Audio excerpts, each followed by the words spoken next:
unfortunates I've been fervently waiting for has finally arrived. It's time for TMI, Confessionals of the Nerd Kind. And now, your hosts, Jeff Nerf Herder Chandler and Jim Kaiju Baker.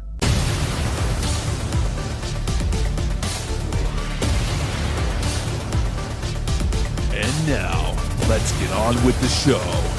Here is TMI. Got it. I can't believe we're 8 years in here now, dude. Yeah, seven. So we're going into our 7th year. It feels like 8. Yeah, it does. It does, maybe for some people out there as well. Yeah. Speaking of our listeners, I wanted to let you know we are now on Podcast Addict, which What is that? It's yet another podcast, app. Mm-hmm. But we have a couple new followers from there. So I just wanted to say, if you are listening from Podcast app, Addict, thank you. Oh, so it's addict, not addict. I'm sorry. Like you're sitting in addict. Okay. Yeah, like you're addicted to podcasts. Okay. Yeah. Sorry, I apologize for my upstate New York accent. So I just got a vision of just some, ghostly grandma rocking in her chair up in the Oh no, burnt offerings? Yeah. Ugh. Grandma in the attic. Oh, so let me just share this with you, which I saw our first feature, Sasquatch Sunset, yesterday.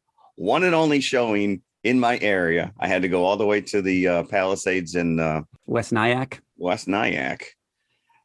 And I get there and the theater sits maybe 30 people at the most. I'm the only seat taken. I got a private showing. So you're in one of the closet theaters there. It was still pretty big. I will say, I don't want to throw shade at my local Regal because I do love them, but damn, those AMC movie theaters are nice. Did you get the laser that's so touted at AMC, like the clean laser image? Not the laser, but it was the sound quality was phenomenal. And even like the trailers were blasting. Okay. But just as the movie went to go start, a guy walks in and sits in front of me. So right in front of you? Right in front? Yeah, but it's like you actually have like a row and a half space because of the big wide reclining chairs. So we watched the movie together. And of course, when it's over, we both stood up and looked at each other. And come to find out, this guy is a fledgling YouTuber who just started a channel reviewing movies. So we swapped subs. And he's already got quadruple followers that we have. He's trying to kick off with something sensationalist as a subject. I don't know. He has a couple. I haven't checked them. I haven't checked out any of his YouTube videos. Well, at least you didn't hear slapping sounds coming from the row in front of you, or did you? True. He might have heard him from the back. Let me tell you, I've got a story also. Going to my theater. Yeah, but please finish. I want to hear. So, anyways, I just wanted to give a shout out. Cinephile Mike is his moniker on YouTube, and maybe he'll do the same for us. I don't know.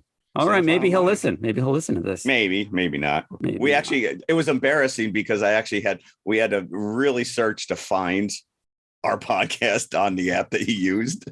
That was my movie going experience. So you and one other guy. So I went on a weekday, first showing of the day, 2:20 p.m.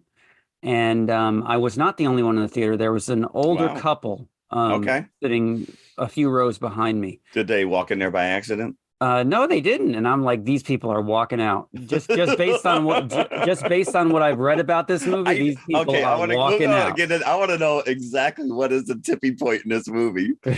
But even before that, I get to the ticket counter and there's nobody there because it's a Wednesday afternoon. And I go up, one for Sasquatch Sunset. And the guy looks at me for 15 seconds. Oh, he's judging you. Like his eyes come up from the screen. Yeah. Okay. And a small smirk, appears on his face. Yeah. And he says, Yeah, I saw this last night. So he's complicit as well. And He didn't I try to go, talk you out of it? no, that's fair enough because I'm paying money to go see a movie Sure. there. So he's not going to tell me to turn around and leave. He said, I saw this last night. I'm like, yeah, and?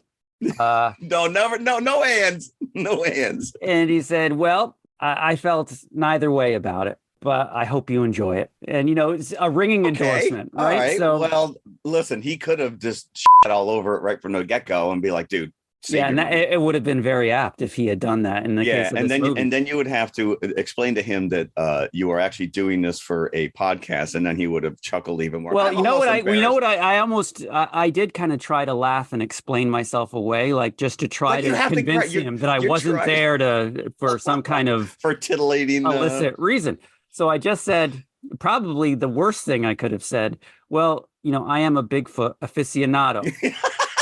And then the eyebrows went up further than that. And I swear, when I sat down in the theater, when the movie started, somebody came in, not the person that just walks around to the exits, walks down and looked at me and then left again. The guy probably flagged somebody. Dude, you got to go in there. Yeah. Were you wearing a Bigfoot shirt? I was not. No. Oh, I did. I wore my Bigfoot shirt. No. And but boy, even people who I'm very comfortable with, it takes a lot to get the fact that I am a Bigfoot aficionado out of me. Yeah, we're going to talk about this. Fast forward to the couple that were sitting behind me. Yes. There weren't that many trailers. I think they just wanted to get on with it at the theater. Yeah, well, it's a very small artsy studio film that probably doesn't get the big name trailers. But interestingly, they did show the Bad Boys, the new yet another Bad Boys movie. I did see that. Yeah. That went on way too long. So that movie's out there. So that trailer played without any comment from the two behind me. So then the second trailer played, which was that new Emma Stone movie from the same director as Poor Things that I've seen a couple of times now. Yep. Yeah. And when people are just randomly dancing in a trailer, I'm like, I don't want to see this movie. This is that's enough of a turnoff. That's enough of a turnoff. And then it went off. And then the old guy in the back said, didn't they even show the name of the movie? And I'm like thinking to myself, I don't think that they did. He's already questioned. So if he's talking back to these trailers, and what is he going to be doing? But they were silent through the whole thing. And they stayed through the whole thing. So they must have known what they were in for. Are you sure they weren't like sleeping? I'm pretty sure. You didn't hear any snoring. I didn't check on them. Maybe they should have been the ones that were getting checked on, not me. That is true. So Sasquatch Sunset, and then we are going to Arkansas. Little Legend of Boggy Creek. And for a Bigfoot aficionado who has his own podcast, the fact that we've never done this movie until now. It's I don't think we could have done it with three of us or five. It's a hard movie to kind of dissect because there's no real narrative. Yeah, the interesting thing is that it's no longer available on Shudder, but it was at one point. And it was covered by Joe Bob on his last drive-in. So he often does like a whole bunch of, he comes in different points of the movie and talks about like what point we're at and the behind the scenes. So even when Shudder loses the rights to show a movie, they still keep the Joe Bob bits available to watch. So I watched my copy of the DVD with Joe Bob. And then after I put on the Joe Bob commentary. So I have a few Joe Bob tidbits that maybe you probably already know, but I thought they were interesting. All right. Yeah, we'll get into that. Yeah. Because that messed me up as a child. Me too, because of, countless TV airings. Big guy was pretty popular then. Yes, he was. Yeah, 70s was a banner decade for Sasquatch. So that's a nice little lead into some of our news items if you want to go there first. Let's go news. Yeah, because apparently we're getting a number of remakes coming up here. Are you ready for a Running Man remake? Now, this wasn't the 70s. The original movie came out in 1987 with Arnold Schwarzenegger. Directed by one Paul Michael Glazier. of Starsky and Hutch fame. 2 seconds. Was he Starsky or was he Hutch? Hutch. I think it was Starsky. Oh. You had a 50-50 shot. You missed it. So anyways, I would think David Soul would be the bigger star, then he would get top billing. I don't know. That was my reasoning there. I don't know.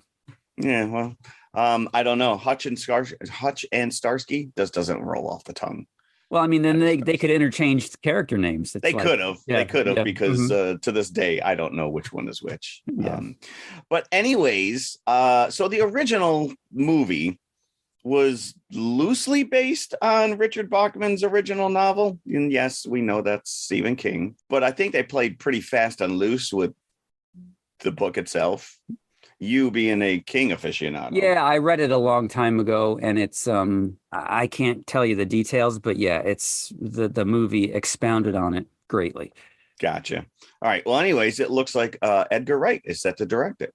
So now all of a sudden I'm a little more intrigued that he has come out and stated that he will be using the novel as the basis.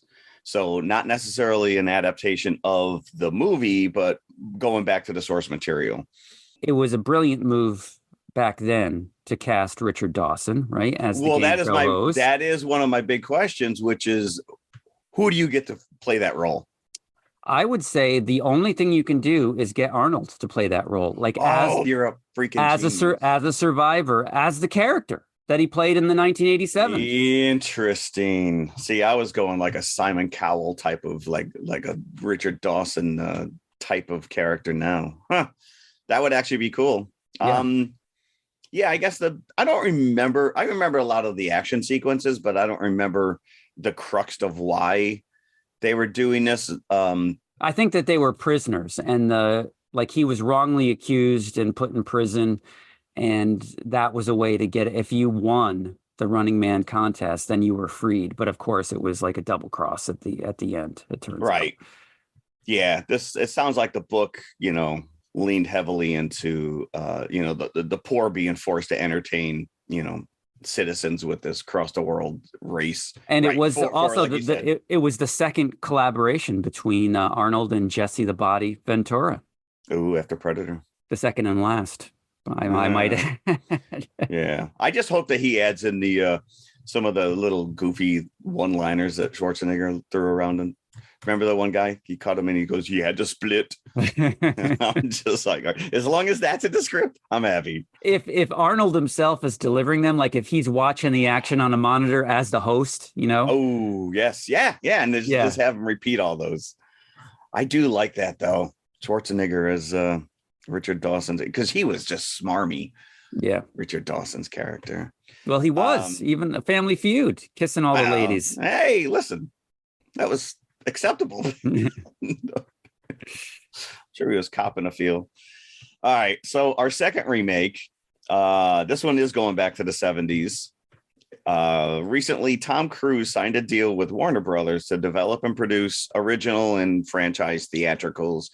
And according to Giant Freaking Robot, his first movie out of the gate will be a remake of the 1977 Clint Eastwood movie, The Gauntlet. Okay, so those Clint Eastwood movies that came out in the 70s that aren't westerns, they're all interchangeable, because I agree with you. In the mid 70s, he was everywhere, and my stepfather was a huge Clint Eastwood fan, so we watched all these movies, and I vaguely remember this one. My big takeaway was the movie poster painted by Frank Frazetta, and it was the scantily clad Sandra Locke, on a very heroic, almost like a Luke and Leia on the original. Almost Star like Wars poster. It was like the National Lampoon's Vacation poster, wasn't it? Well, but that was a spoof of the Star Wars poster, right? Yeah, with the big shot up bus behind him. Yes, which was like was it a Dirty Harry movie? No, now that I think about it, no. It was. But you're right, though. His characters were always interchangeable. He never really played anything except for like himself. He directed the original. Clint Eastwood actually directed the original, but Christopher McQuarrie is set to direct this. And I think he's directed one or two of these Mission Impossible movies. I could be wrong. So anyways, looks like we're getting a Tom Cruise reboot. And then finally, I saw that Sony, Jim, you're going to be very disappointed that we're going to have to wait another couple months for Kraven the Hunter. They just backed it up. Again, ringing endorsement from Sony on Kraven the Hunter. Well, it looks like they moved a couple things around. So originally this was set for August of this year, and now it's being bumped back to December 13th. Just put out another Spider-Man movie. Stop with these villain as leads. It's already in the can. Nothing you can do about it. Whether you want it or not, you're getting it.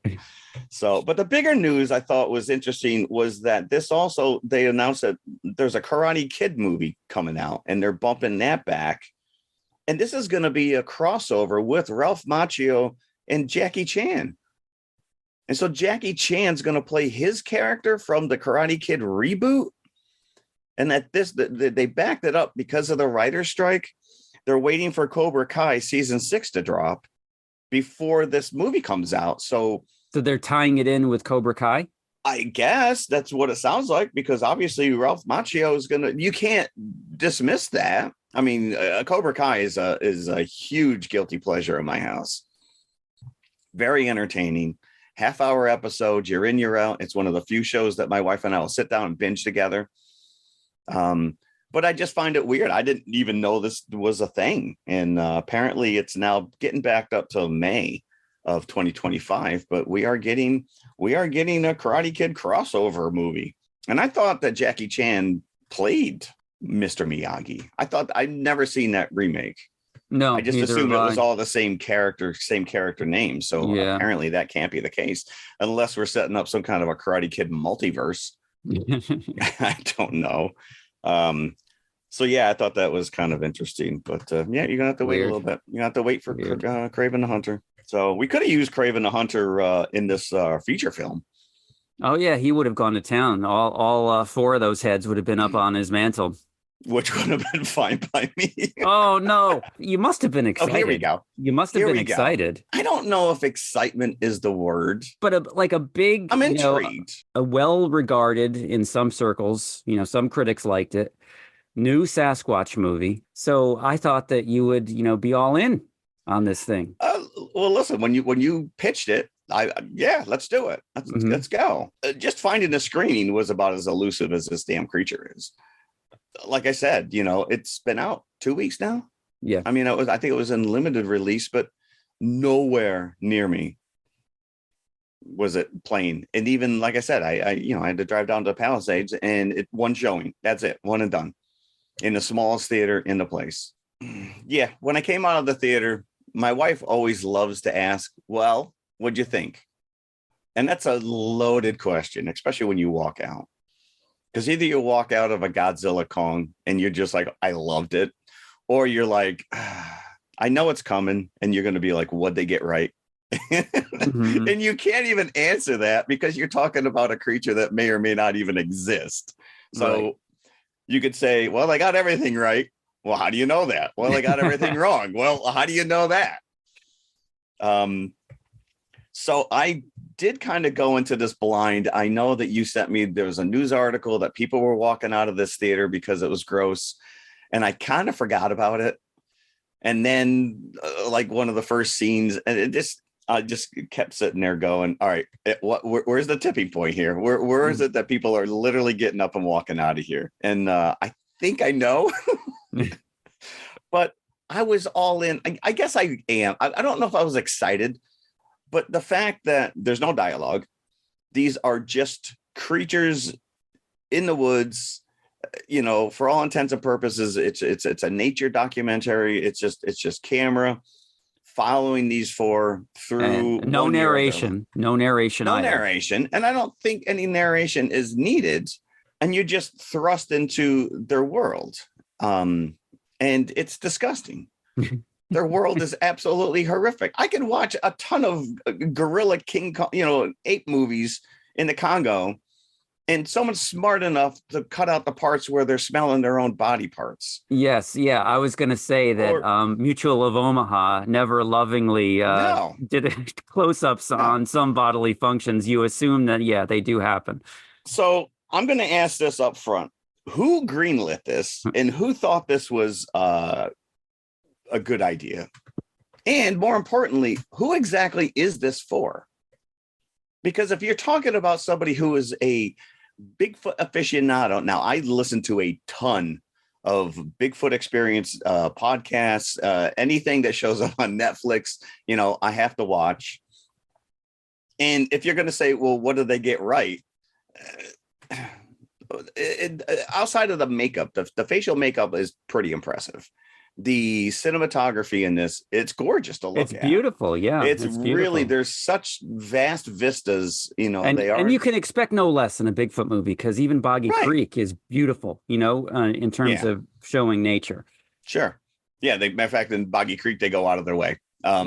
So, but the tone on this is all over the place, because it's meant to be serious, but there are moments where it's literally like Three Stooges level slapstick. Yeah, I thought it played more like a comedy.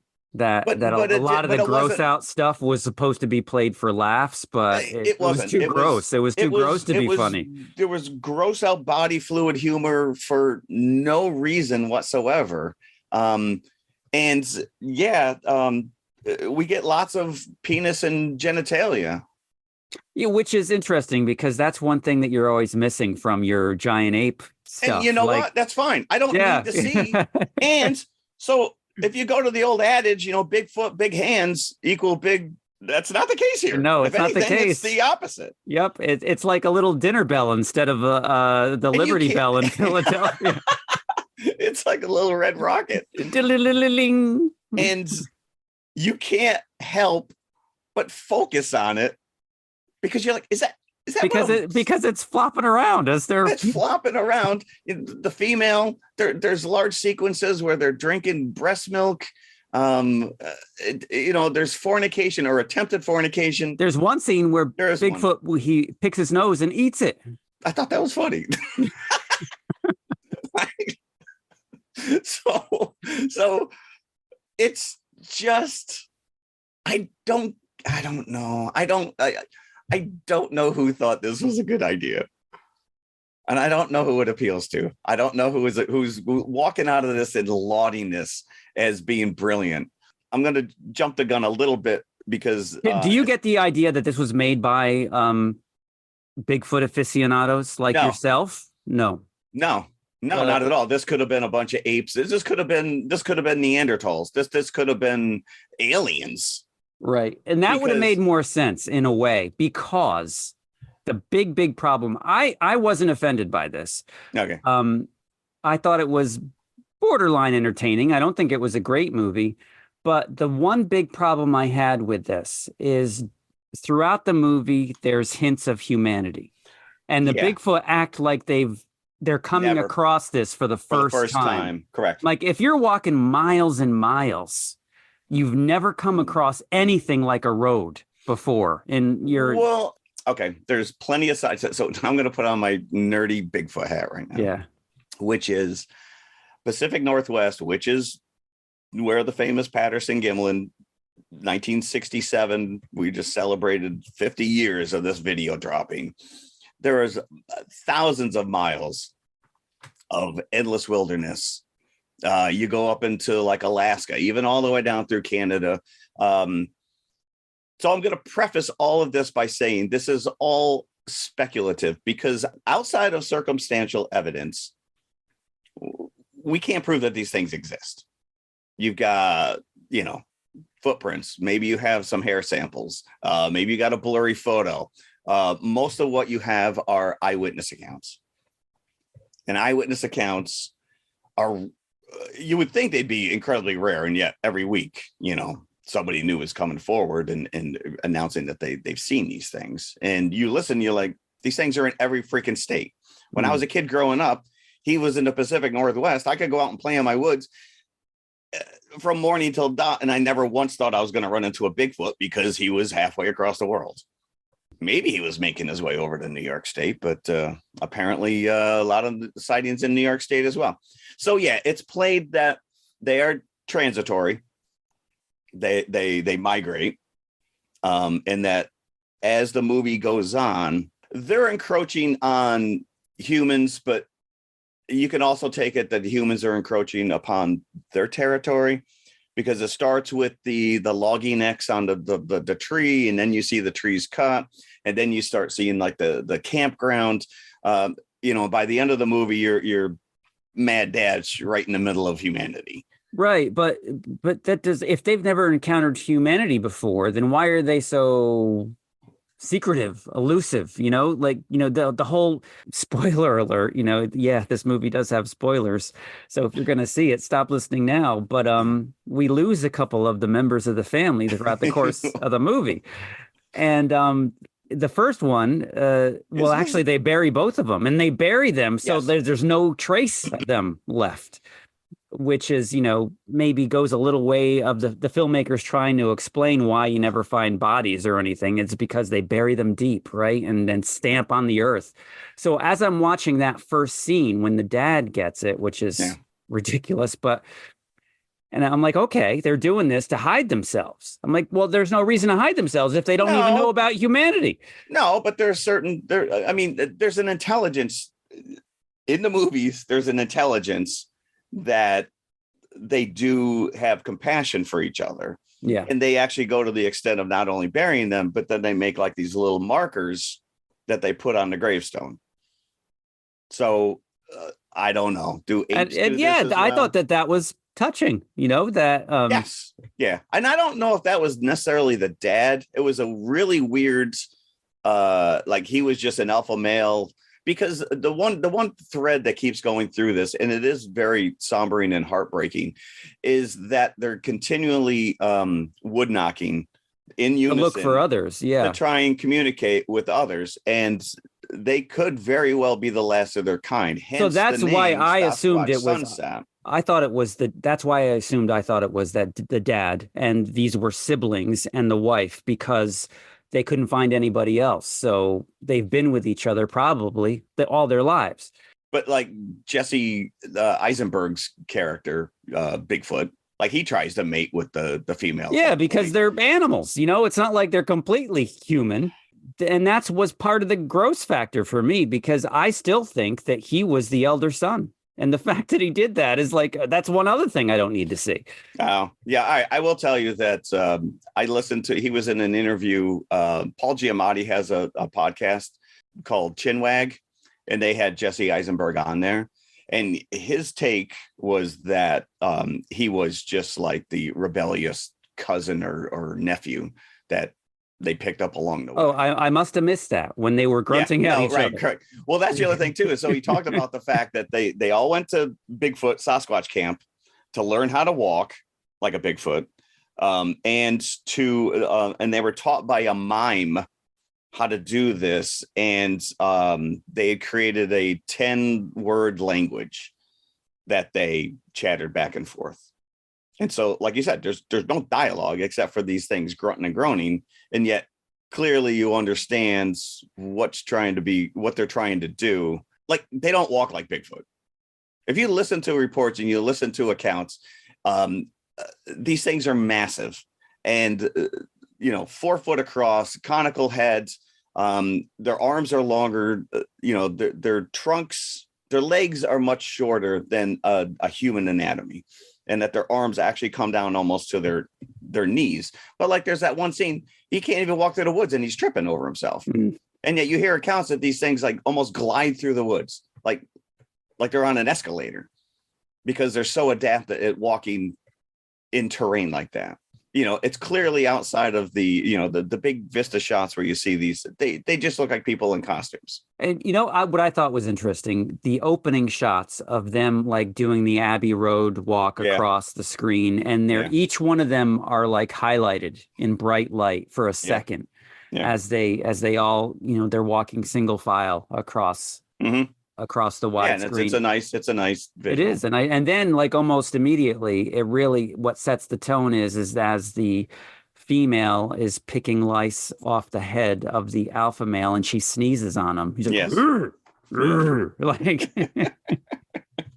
but those scenes are nice, but all I can think of is like, they're really out in the woods filming. When Return of the Jedi was being filmed in the Redwood Forest of California back in 1982, they had to have guards around Chewbacca the entire time because they were petrified that somebody was going to shoot him. So these 4 knuckleheads dressed in these costumes are running around in these woods, and it's clearly, long lens camera. There's nobody around. Right. And I'm like, wow, man, they've really taken a risk here, because if I saw one of those, I'd take a pot shot at it. Yeah. Yeah. So the sneezing scene, and then there's the sex scene that goes on for way too long. And it's funny because the other two are just standing there staring at him. So you're like, all right, so this is a comedy, but then it's just long sequences of them just chilling and eating. Yeah. And as you said, it's really like a day in the life. Actually, it's a year in the life, because there's chapters for each season. So it starts with spring, and of course they're going to have sex in the spring. And that's why, right from the get-go, I thought that the 2 younger ones were siblings, because they're holding hands it looked like they were holding hands. They probably weren't. Hands, yeah. They were standing close to each other as they're just, bored watching them, waiting for them to be done so they can get on with whatever it was that they were doing.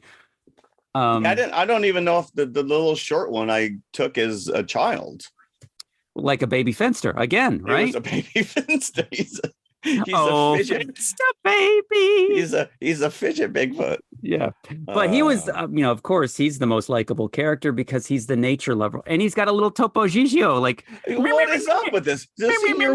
He talks to his hand. Senior Winces, Sadite. That was just that was a really weird where he talks to his hand, and this hand was leading him places, like telling him what to do. And the hand was whispering in his ear because he was making little beep, beep, beep, beep in his ear. Which I guess if you're going to entertain yourself, there's not much to do out there. But I will say that there's a scene where they come across a creek, and they're all getting their fill on the fish, and they're eating the mollusks. And he picks up the turtle, and he tries to kiss it, and it bites his tongue. And this just goes into Three Stooges territory, because he's trying to pull it off. The tongue is stretching out a mile. And then he finally lets it loose, and he picks up the turtle and he puts it to his ear like a telephone. And you hear the turtle squeaking, and then he grunts. The turtle squeaks again, and then he hands it to the other guy like, here, it's for you. He talks to the turtle and then throws it. And I'm just like, what is going on? Because I assumed, at early stages of the movie, this is, right? Yeah, so I assumed he's mimicking human behavior that he's seen. Hey, that's interesting. But then it's revealed that they've never encountered humans before later on in the movie. Well, apparently they're not big fans of alternative music either. No, Erasure is not on their hit list. It's such a great song, too. I actually had to come home and find a video for that. So it's odd because you're right. There's the whole scene where they come across the road and they're just stupefied. They don't know what to do. And that's funny until they start pooping on it. But it's like horror. It's like a horror movie moment because she looks one way and the road keeps going and and then he turns around the other way. They start screaming, and then he turns around again. He sees the same road and screams again. But then you're right. Then it just becomes gross out humor. There is so much gross out eating scenes where it's just on their face, which is fine. I can live with that.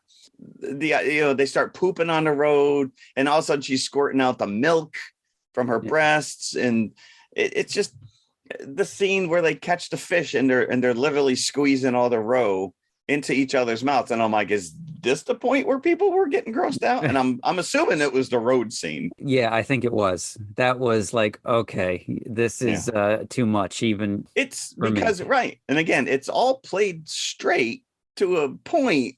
It's like, I don't know. There's a scene where the big guy is huffing the skunk. I thought that was pretty funny because for all accounts, these things smell horrific. People say they smell like burnt flesh and wet dog. Yeah. And yet he's petting the skunk and he's taking a huge hit and just sucking it up.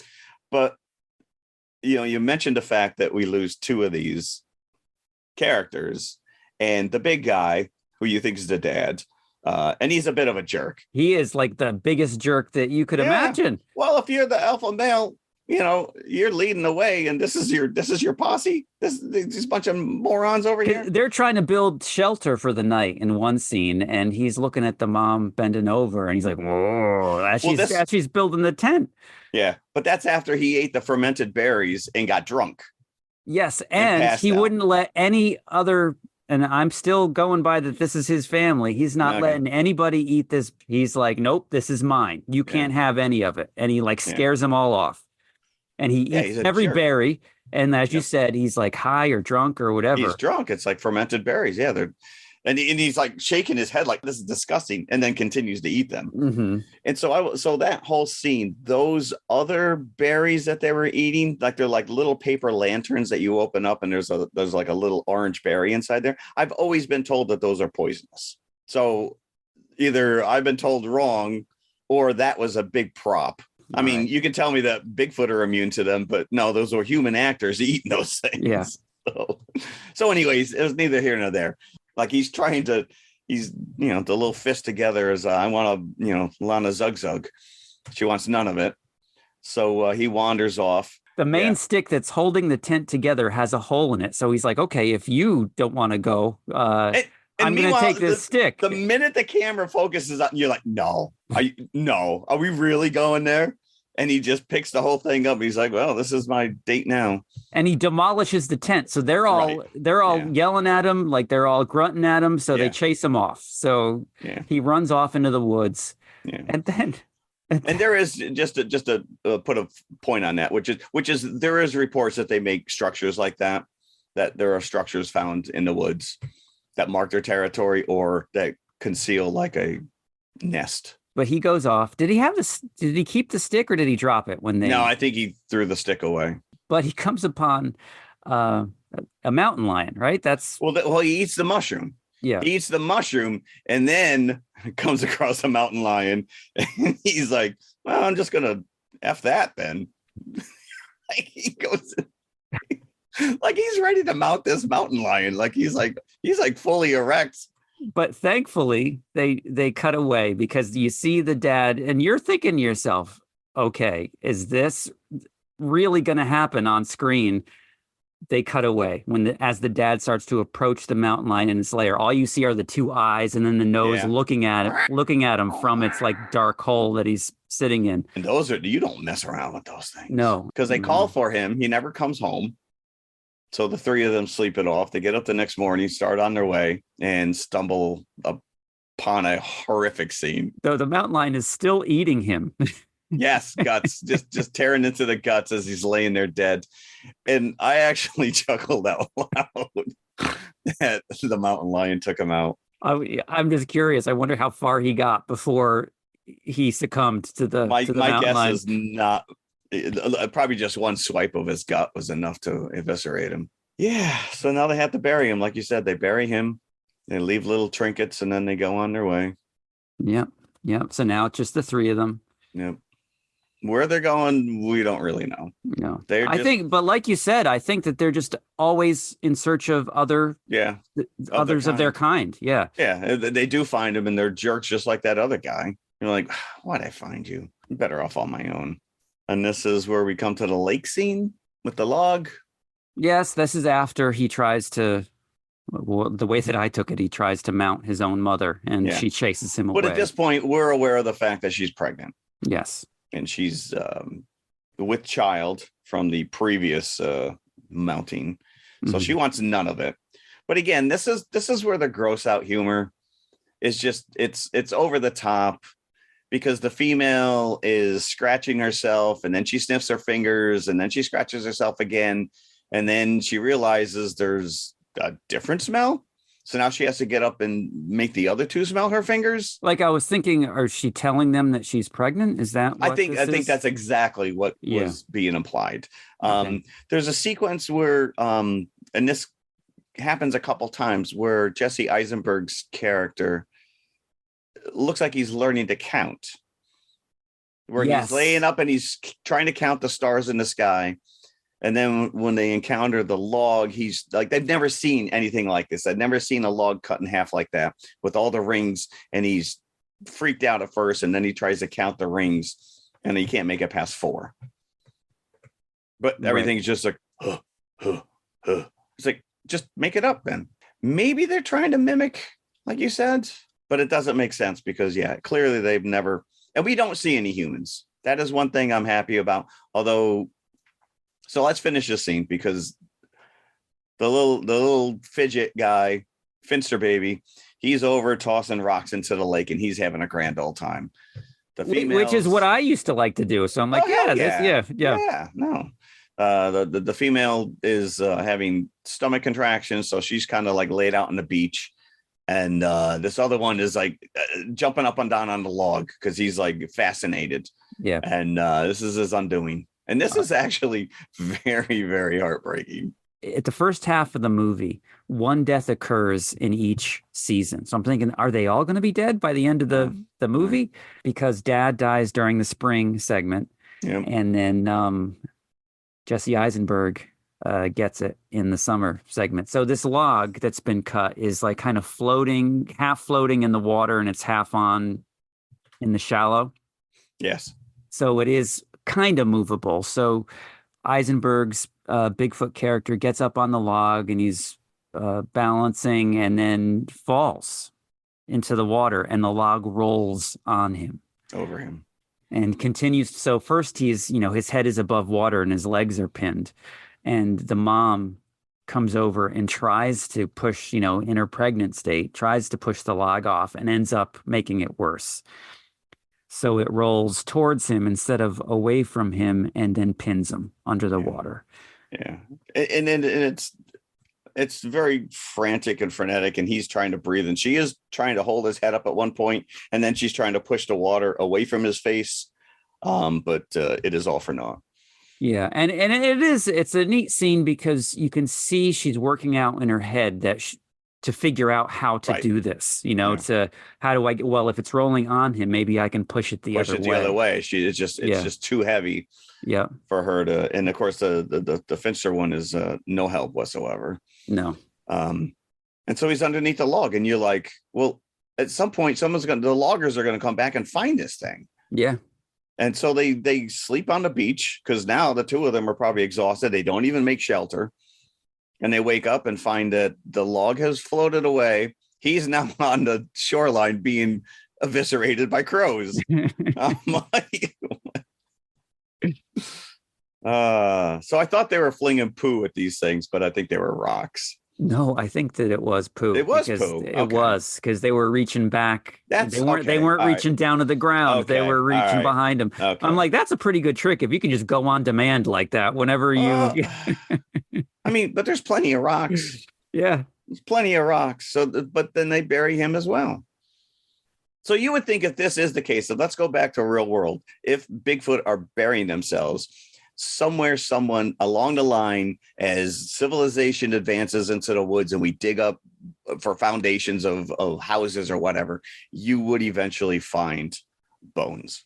But that has not been the case. Mm-hmm. And this is one thing I will point out, because I think we need to at least discuss the lore of Bigfoot. And both of these movies treat this creature as a very terrestrial, real flesh and blood creature that lives in the woods and lives and breathes and eats.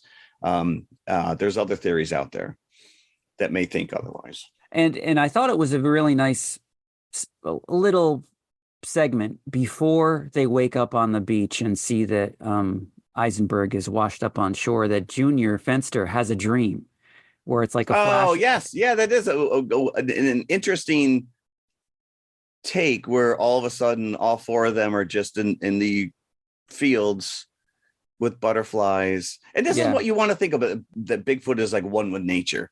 He communes. I mean, yes, clearly they eat fish. There's stories of them, even in the Legend of Boggy Creek, of them stealing pigs, of deer. They hunt deer, so they do eat meat. But here, for the most part, they're eating, vegetation. Except for the fish. And the fish, right. Yeah, but Junior is one with, because he's like the nature lover of the group. He was the one that tried to kiss the turtle. Yep, and he's sitting on the log with the badger and trying to communicate with it. That's actually a cute scene. Yeah, he gets up, he goes on the log, and he goes to pet the badger, and the badger walks away, and he just kind of like, okay, all right, fine. You don't want to hang out with me? There's a lot of nice little visual moments but it's so over the top gross for the sake of being over the top gross that you lost me a little bit. The next chapter, the fall chapter, it opens with them finding that campsite that we mentioned already. Yeah. And Junior, there must be a kid in this campsite because there's candy everywhere. Yeah, this is funny because, that's not the kind of food you take when you're going hiking. That's not trail mix. Gummy worms, we had Cheetos. You don't leave that crap out anyways because, you're going to get, if a Bigfoot did come along, a raccoon surely would and destroy your camp. But this is where she finds the boombox and pressing just enough buttons to make it play. And all of a sudden we're getting blasted with Love to Hate You by Erasure. And they're just like dead in their tracks. They go into a trance and you see a tear come down the face. I almost had a tear. I'm like, how do you work an Erasure song into this movie? Yeah. And it's just, they're just like stupefied. And then all of a sudden she just goes on a rage. And then they just, in that scene, they're like, all right. When we say go, just tear the tent apart. But let me tell you, they show before the song plays, they show a close up of that Memorex tape. I had many of those same exact. Yeah, there was that Tony's mix. Tony's mix. Yep. Yeah, I don't know who Tony was, but he or she is going to be very upset when they go back to camp. So yeah, there's all this evidence of humanity, but not a human to be seen. So this must be taking place over a weekend because, especially later when they come upon that little encampment and the museum at the end, there's nobody there. Right. Because because when they find the roads, you get these big jarring, full wide shots of the logging roads going in and out. The logs are all there with X's cut, but there's no humans whatsoever. And then you're right. We get to so she gives birth to the baby, which is just a really odd animatronic infant. And it's very disconcerting. It's very unsettling, this thing. Yeah. It looks like every time you see it, it looks like it's on the verge of death every single time. Well, at one point it stops breathing and she just starts beating the crap out of it until it starts crying again. And I'm like, wow, that's good parenting right there. A couple times she kind of throws it to the other one. But let me tell you, when she got on all fours to give birth, I'm closing my eyes during this part. And I'm not going to open them again. And he was a good 6-7 feet away from her. I'm like, she's really going to friggin' pile drive this thing. It's going to come flying. Like, is this what we're doing? But no, it just kind of plopped out. It looked like Gollum from Lord of the Rings. There's a little, I think one of the Force Awakens, there's a little creature that it kind of looked like. It was unsettling. No sooner is it birthed than it attracts another mountain lion. I'm thinking it was the same mountain lion following him. Probably. It's like, it had a great lunch, and now it's Phil. These things are yummy. Get past the fur. So she's smart enough to throw the placenta after she chews the umbilical cord off, by the way. Yep. And then they make their escape, and that's enough to keep the mountain lion happy. Yes. So my assumption is there's no way they were filming that close to a real mountain lion. Yeah. Or they had like a partition a la Raiders of the Lost Ark. He was probably filmed in some zoo in Des Moines and they just inserted him. But it is pretty flawless. And it is the only sense of danger that you really get of these things, because they are, for lack of a better term, apex predators in the woods. There's really nothing else, again, if you want to believe that they exist. So then we get to winter. So this is interesting because, how do these things survive? Yeah. So you see the first snowfall and the kid's playing in the snow and he's doing his little Senor Wences is eating the snow out of his hand. It would have been great if he took something and made a little face on his hand. So when they found the burnt wood, he could have drawn a face. There's a long pregnant pauses in this where they just linger on scenes where they do nothing or they're not reacting. And you're just like, okay. This winter section, they come across a chicken coop in the middle of nowhere. Yeah, I was going to say, they've got to be close to a house. You can't have your chickens 5 miles away from your house. And it was just one chicken. Yeah. It was just one chicken and a fenced-in little thing. And Fenster takes it. That's his new friend. I guess he wanted his own baby. I don't know. I thought they were going to eat it. They were eating the little eggs earlier. So do they know that that's what lays eggs? I don't know. I don't know. Yeah, I got the impression they were going to eat it, but no, he was carrying it around like it was a pet. And then they come across the bear traps. I'm like, oh, Fenster is getting it right here. Oh, this is his last scene. This is another moment where you're like, oh, are we really doing this? Because he's taking, excuse my French, he's taking the chicken and he's putting its fate down on the bear trap. And of course, the mom's smart enough to see the severed deer leg that's in the other trap that was set off, and she's like, and she puts a stick to it, and yeah, that's, I don't know what they were trying to attract. It had like bird seed in it. Yeah. So now we're barreling towards the end of this movie. Barrel away. They see smoke on the horizon at one point, and they follow it, and then they come across like a logging area. Yeah, that was my take. There's vehicles, but it's like all rusted out equipment that's just sitting there, which actually I think is a little bit of a callback, because if you go, the whole reason that Patterson and Gimlin were in that area were the fact that there were reports of footprints around logging sites in the late 60s. And of course, you know, reports have come out that somebody had faked that to stop them from logging. But anyways, so I don't know if that was a callback. But then this ending, so they wander through the parking lot. And it's deserted, by the way. Again, nobody to be seen. Nobody around. They come around the corner of this building, and there's a giant Bigfoot wood carving. And so they try to communicate with it. And he's not having any of it. He doesn't want to talk. And again, this is like a long drawn out sequence where they're making noise and they're gesturing to him, and then they would just cut back to this wooden statue that just stood there. Yeah, not make, you know, because it's not doing anything. It's an inanimate object. And then you pull back, and it's the Willow Creek Bigfoot Museum, and they're literally standing in the middle of the parking lot. And they're just standing there dumbfounded, and then it cuts to black.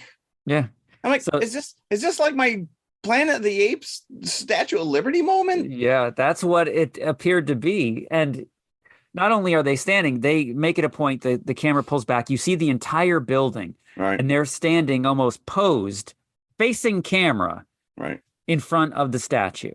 So you're thinking, wow, this would be a great picture if anybody was there to take it. And then it just cuts to black. Yeah. Don't tell me we're getting a sequel.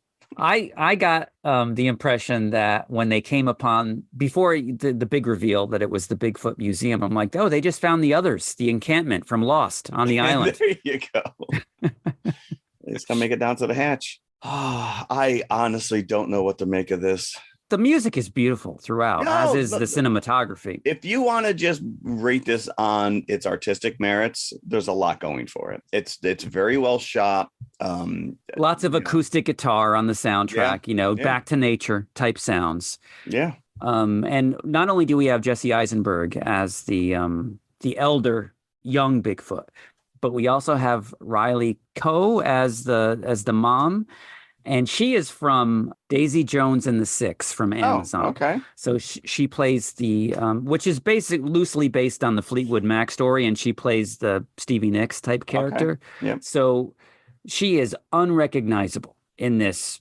Well, everybody I think they is, all really. are. I mean, you do realize, knowing Jesse Eisenberg, you can see it in his eyes. So yeah, I did, knowing that was him, but I couldn't tell that was her, even knowing what she looks like. Right. This was directed by the brothers David and Nathan Zellner. So according to Jesse Eisenberg, David Zellner sent him this script just to see what he thought of it. And Eisenberg is like, I want in. I want to do this. Mm-hmm. He's like, really? It's not why I sent it to you. And he goes, no, I want to do this. There's very little behind the scenes stuff that I could find. So like, not even like, how long they were in makeup, because the makeup's pretty impressive. There's a lot of, like I said, there's a lot of extreme close-ups, lingering shots. The shot where he's sticking his finger up his nose or they're eating, that's all prosthetic. That's real. But when they're out walking around, it clearly just looks like someone in a baggy suit. They gave up on the infamous Bigfoot walk really quick. Yeah, although they embrace it, because if you stick around, there's no post-credit scene. But No. if you stick around, it actually, after the credits roll, it says the end, and then you get like a sideways Bigfoot little Oh, really? picture. Yeah. I did not stick around. Actually, I was too busy talking to the gentleman in front of me who, as I said, when the movie got over, we both stood up, we looked at each other, and we were like, well, that was a hell of a thing. He's like, why are you here? Well, let me tell you. Yeah, I guess you didn't ask your elderly couple afterwards what they thought of it. No, they were gone by the time Okay. that I stood up after the Okay. credits had rolled. Yeah. They were gone. And you did not take your family to this one? I did not. I did No. not. Well played on that one. Yeah, I did not. Like I said, I don't know who this is for, because if you are a Bigfoot lover and you want to see these, this is not an apt representation. I mean, these, again, this is played. They're very benevolent creatures just out in the woods living their life, and as disgusting as their life is, they're living it. They're not a threat to anybody. Even, you know, they shy away from human interaction. Well, yeah, they don't even know that they exist. Right. They don't understand. Right. Again, because all you're seeing are like artifacts left behind the humans. Mm-hmm. So I don't know. I honestly don't know what to make of this. I thought it was amusing. You know, it's the gross out. Yeah, it was a bit much. Yeah. There's those scenes, the bodily function scenes I could have done without. Yeah, no, there's like you said, you know, Marlon Perkins never showed me, No. you know, we know monkeys throw poop, but I don't need to see it. You know, I know that babies suckle on mommy's teats, but I don't need a half-grown Finster baby saddling up and grabbing the other teat. But at the same time, the comedy works. I was amused by it, and I thought that some of the characters, Dad, I was glad when the mountain lion got him. Dad deserved that. But I really thought that the mom and the Fenster baby were very affecting characters. And there were moments of emotional gravitas, especially like you already mentioned, when they fashion all those little Blair Witchy things and put them on the grave. Yeah. No, I'm not going to take that away. I think you're right. I think just tonally, either it's going to be a comedy, or it just the tone was a little off for me. I think it needed to be ridiculous. It really did. Then lean into the ridiculousness. So, you know, let them go on friggin' mushroom trips and wackiness. I don't know. So it's a unique take. You're not going to find something like this if you try. Yeah, I think. You and so you're saying that critics are just lauding this. I don't know if they're lauding it, but let me just see. I think IMDb, I saw a fair amount of positive reviews. And then there's others who are like, what did I just watch? And unfortunately, I think I fall into that camp.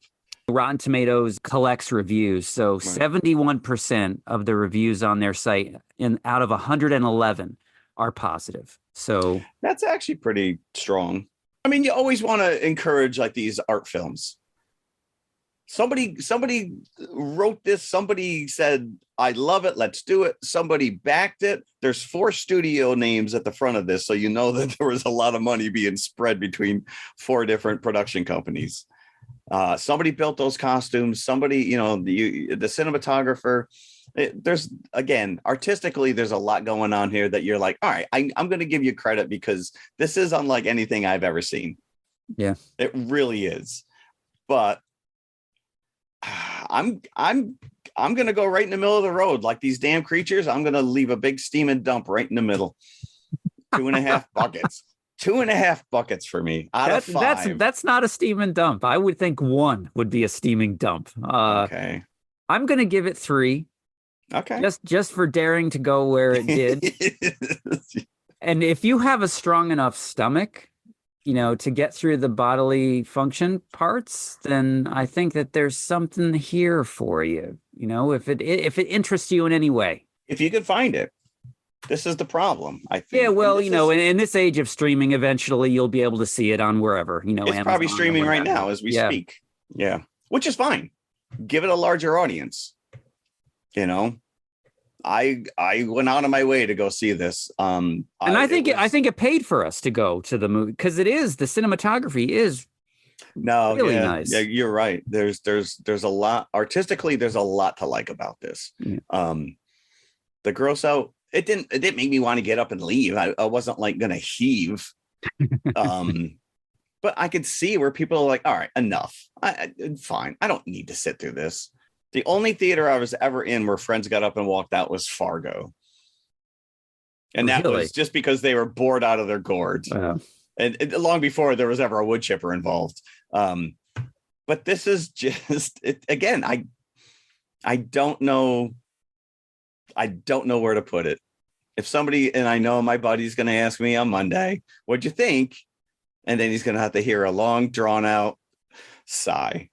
Oh, well, that's too bad because, it's rare these days where you get a big name Bigfoot movie coming out. Oh, I agree with you there.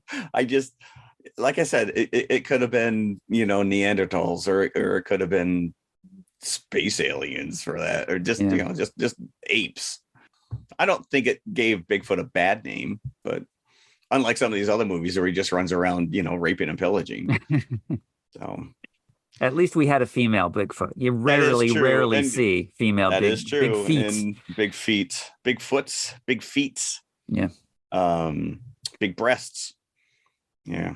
It was all, it's all right there. It's all in front of you. And I felt that some of it was not necessary. Somebody actually had to make those penises. All right. I'm going to Can you make them more floppy? Can they flop more than that? Yeah. I felt really good about myself though after seeing. All right. So you want to cleanse the palate and go to the concession stands? Yes, please. Let's do that. Okay. So we normally try to pair up some kind of a concession treat that lines up with our if I had known going in that he was going to be eating gummy worms. Oh, he was eating some nerds as well, but we already covered that. But I did my due diligence, and I found a plethora of Bigfoot-related snacks. Bigfoot toes, Bigfoot poop, Bigfoot guts, Bigfoot balls, Bigfoot boogers.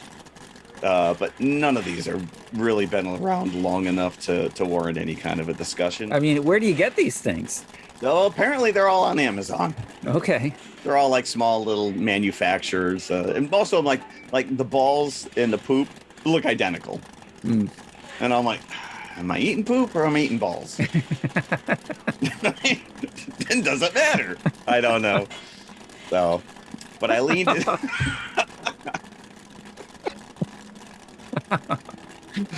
Maybe I should have done that then.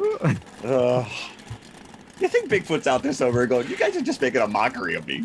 Well, we know that they eat their own boogers, at least according to this last movie. They should have just added a little tagline that says, not a true story. So anyways, I leaned into the big aspect, and we are going to be discussing Big Gulp. Oh, Big Gulp. Big Gulp. I cannot think about Big Gulp without thinking about Cannonball Run. Dom DeLuise, he's dancing at a 7-Eleven and he's singing the Dr. Pepper song. That is like a free endorsement right there. Yeah. I wonder if 7-Eleven paid for that. What was, I think I can just remember the line, a Dr. Pepper for you and a big gulp for me. All right, so let's get into it. So I think we're all familiar with this gluttonous beverage that was made popular at your local 7-Eleven convenience store. I didn't have 7-Eleven, by the way. It's only at 7-Eleven, right? Not anymore. That's not true anymore. No, there's another. They basically franchised it out. So let's talk about it. So the Big Gulp came about from a 7-Eleven merchandising manager in Southern California by the name of Dennis Potts. It was 1976, and this guy was like in dire need of some new product to kind of, help lagging sales at the stores. Like from what I read, he was like, it was like a we need to do something or get out of the business situation. They were pretty dire.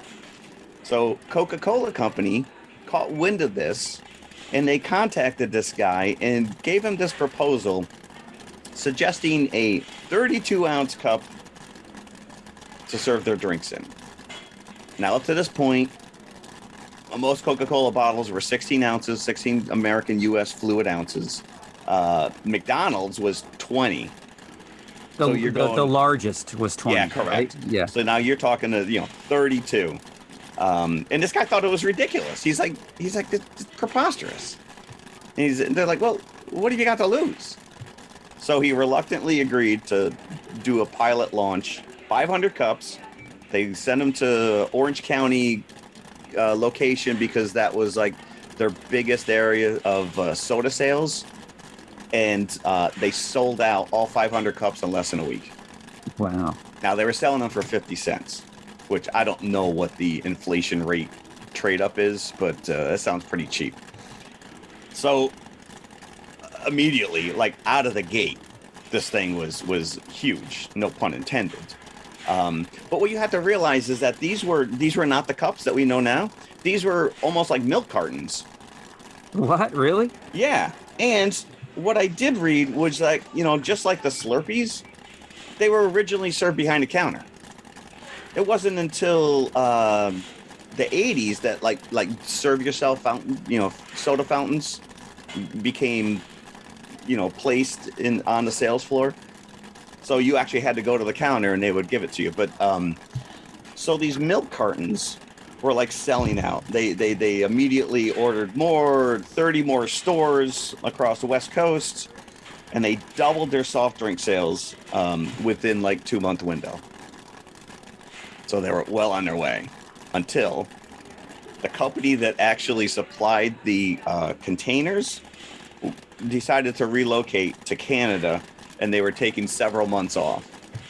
So they're like, no, we've got a hit on our hands. What are you doing? So they had to find another supplier who came in, and they created the cups that we know now. So these cups... And meanwhile, the original supplier sets up in Canada and the phone doesn't ring. Correct, right. Imagine that. It's like, all right, we're moving to a bigger facility. We got something on our hands here. And our biggest client? Yeah, we're, sorry. Did you hear from 7-Eleven today? No, nothing but dial tone. Maybe we effed up, huh? Yeah. No, instead of eh? Maybe we effed up, eh? So that's a bummer, but I get, I don't know. Would people be drinking soda out of milk cartons today? Probably not. Yeah, probably not. Yeah, that's. So I don't remember that, and I was in 7-Eleven on a weekly basis. Yeah, but like I said, I mean, I didn't have 7-Eleven. We had the equivalent was Sugar Creek, but it was the same setup. You had the almost like the counters were in the middle of the store on all four sides. Yeah, I always went in there just for the comic books and the newsstand. Oh, yeah. 7-Eleven is just as important to my childhood as the 4:30 movie was. Yeah, sure. That was my, because you had that comic rack that just when the retailers put them in the rack, it destroyed the spines of the comics. So there's no way pulling the front down to see what the even getting it off the rack, you're not getting a 9-point whatever. That's also why newsstands are much more valuable than direct editions, which went directly to comic book stores. But that's where I got my comics. Yeah, that's where I always bought them too, and that's the argument I always have, which is I like newsstands not because I know they're more. That's what my comics look like. Mm-hmm. So what? I'd rather have the little Spider-Man head than a UPC code. I don't care. But if they were unsold, you rip the cover off and you send them back, and you get a refund from the publishers. Mm-hmm. So that's also why you don't see a lot of those books in high quality. And 7-Eleven is also, importantly, where I would get my monthly Famous Monsters magazine. Ooh, so yeah, the newsstand was huge. Yeah, that was a big one as well. Starlog. Yep, you'd go to the candy aisle, you'd pick out whatever candy you wanted to eat as you were looking at a comic or the magazine that you were buying. Yeah, on a weekly basis, I would spend I don't know how long, and I'm sure that drove my parents nuts as they were waiting for me to go through the entire comic rack. Yeah, and they still have the little spinny racks for the hot dogs. Yes. Actually, there's a joke in the Bad Boys trailer. He goes into the store. And he's like, ooh, is that hot dog fresh? He goes, yeah, I just put it on there yesterday. He goes, give me one of those. It's like yesterday. Some of those things are probably weeks old. The other great thing about 7-Eleven was the color scheme, which is the complete 70s earth tones, you know, which was just permeating the world at that time in the 70s. Yeah. Yeah. I mean, they're out there. I was just in the Palisades. There's a 7-Eleven inside the mall. Is there really? Yeah. And the whole back bank is all the big fountain drinks.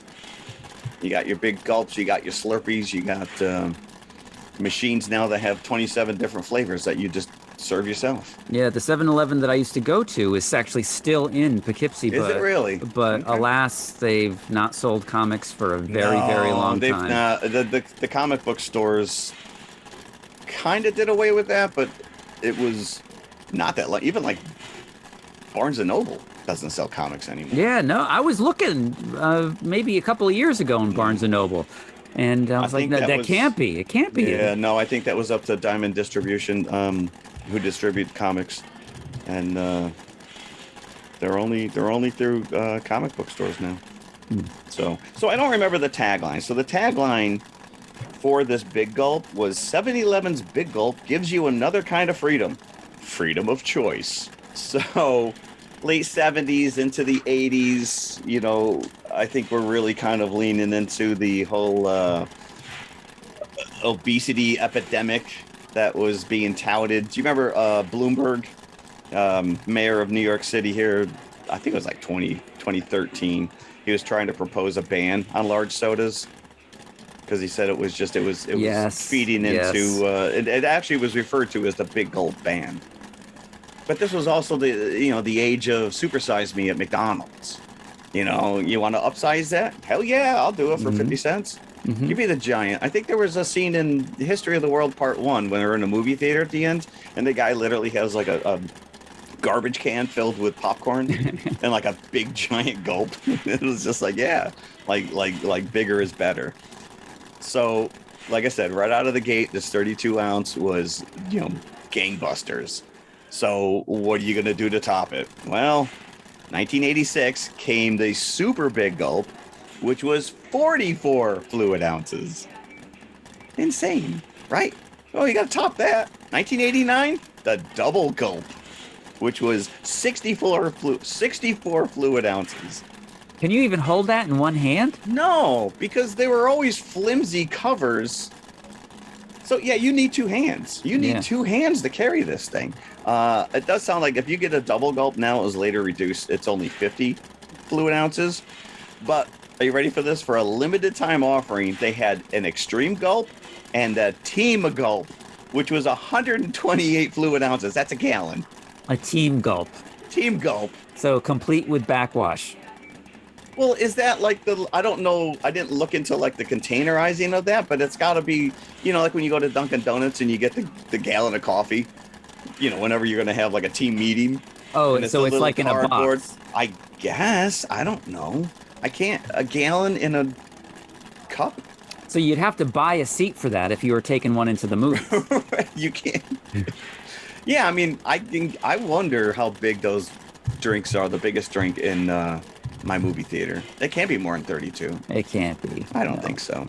But they also then backtracked a little bit and they went to the Little Big Gulp, which is also just referred to as the Gulp. And that is your standard 22 fluid ounces. So that's the baby one, 22. I wonder, though, maybe you can answer this, maybe you can't. Okay. When it was first introduced during that period where you couldn't self-serve, where they were giving it to you, was it exclusive to one soda or could you get it in any flavor? I don't know the answer to that, but I think now, maybe not so much now, but like, you know, Pepsi's exclusive to Burger King, right? Who I think also owns Pizza Hut and Taco Bell, where Coke, I think, is... Coke is definitely McDonald's. Yeah. So I don't know. I don't know if 7-Eleven... It was Coke who came up with the idea, so I would think that it would be Coke exclusive. Yeah. So whatever their products were at the time. Mm-hmm. Just for you health nuts, a standard 32-ounce 7-Eleven Big Gulp has 32 teaspoons of sugar. That is 91 grams. while the super big gulp, this is appalling, 40 teaspoons of sugar. So I don't want anyone to bitch when I put 3 spoons in my coffee. That's a lot of sugar. And the one fun thing that I learned, which is due to the success of the big gulp, car manufacturers actually were forced to redesign their cup holders to accommodate these larger cups. I'm like, wow, it really had an impact, and on my my girth. You go, and I'm just gonna have one big gulp a day, honey. So, yeah, the big gulp. Very fitting, to go back to the 70s and learn about the big gulp when we take into account what our second feature is. And I think that someone in our second feature actually drinks Coke at one point, so. Or they mention it, at least, that they're going off to get one. Going to get a Coke and a Squatch. You guys want a Coke? Yeah. Darlene, baby's got a draft. Can you close that window? Don't you own curtains? You've been hillbillies. Yeah, I'm gonna do it. Baby's got a draft. All right, Legend of Boggy Creek. We don't know. 1972, 1973, 1975, somewhere in there. Yep. Is when this movie was released. According to Joe Bob, it was released in August of 1972. Okay. All right. I will tell you right now, I was shocked to learn that this is rated G. Well, as is Godzilla versus the Smog Monster. That's more like cartoon. This is a monster. trying to get at the guy in a toilet. Oh, that poor guy. We'll get to him. Bobby is his name, right? Bobby. So this is, in fact, based on a true story. In the early 70s, there was a string of encounters in Fowkes, Arkansas, and he is referred to as the Fowkes Monster. Joe Bob actually, because he started off as a writer for newspapers. He worked at the local Texarkana newspaper. Really? So he said he knew many of the writers. Really?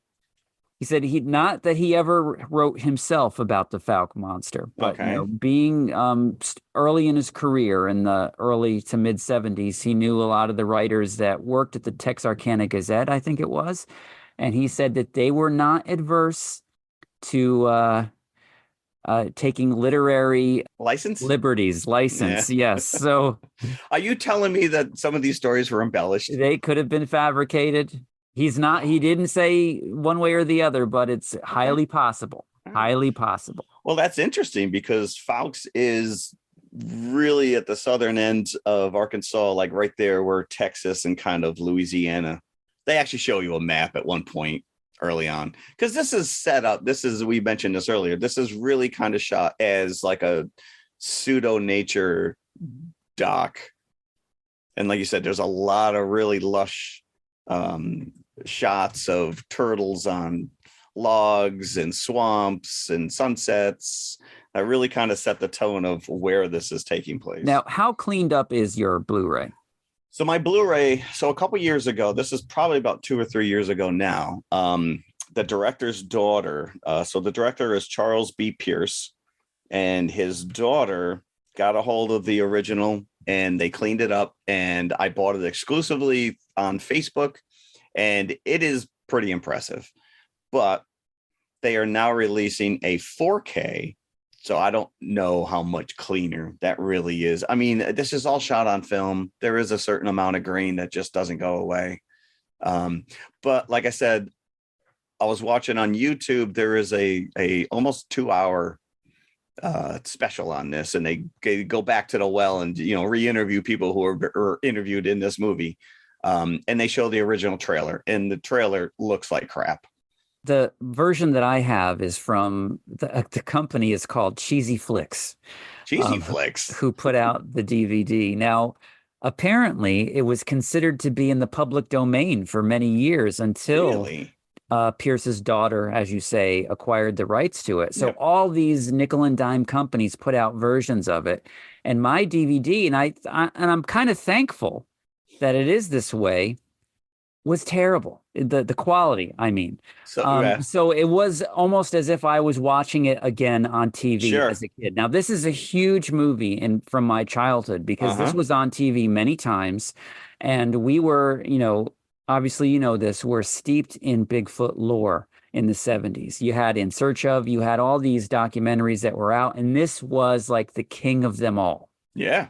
The Legend of Boggy Creek. And so whenever this showed up on television, and it was often that it did, I would watch it. So, and I was terrified of it, of this monster, even though this was like states away. It wasn't even in the Northeast where this was happening.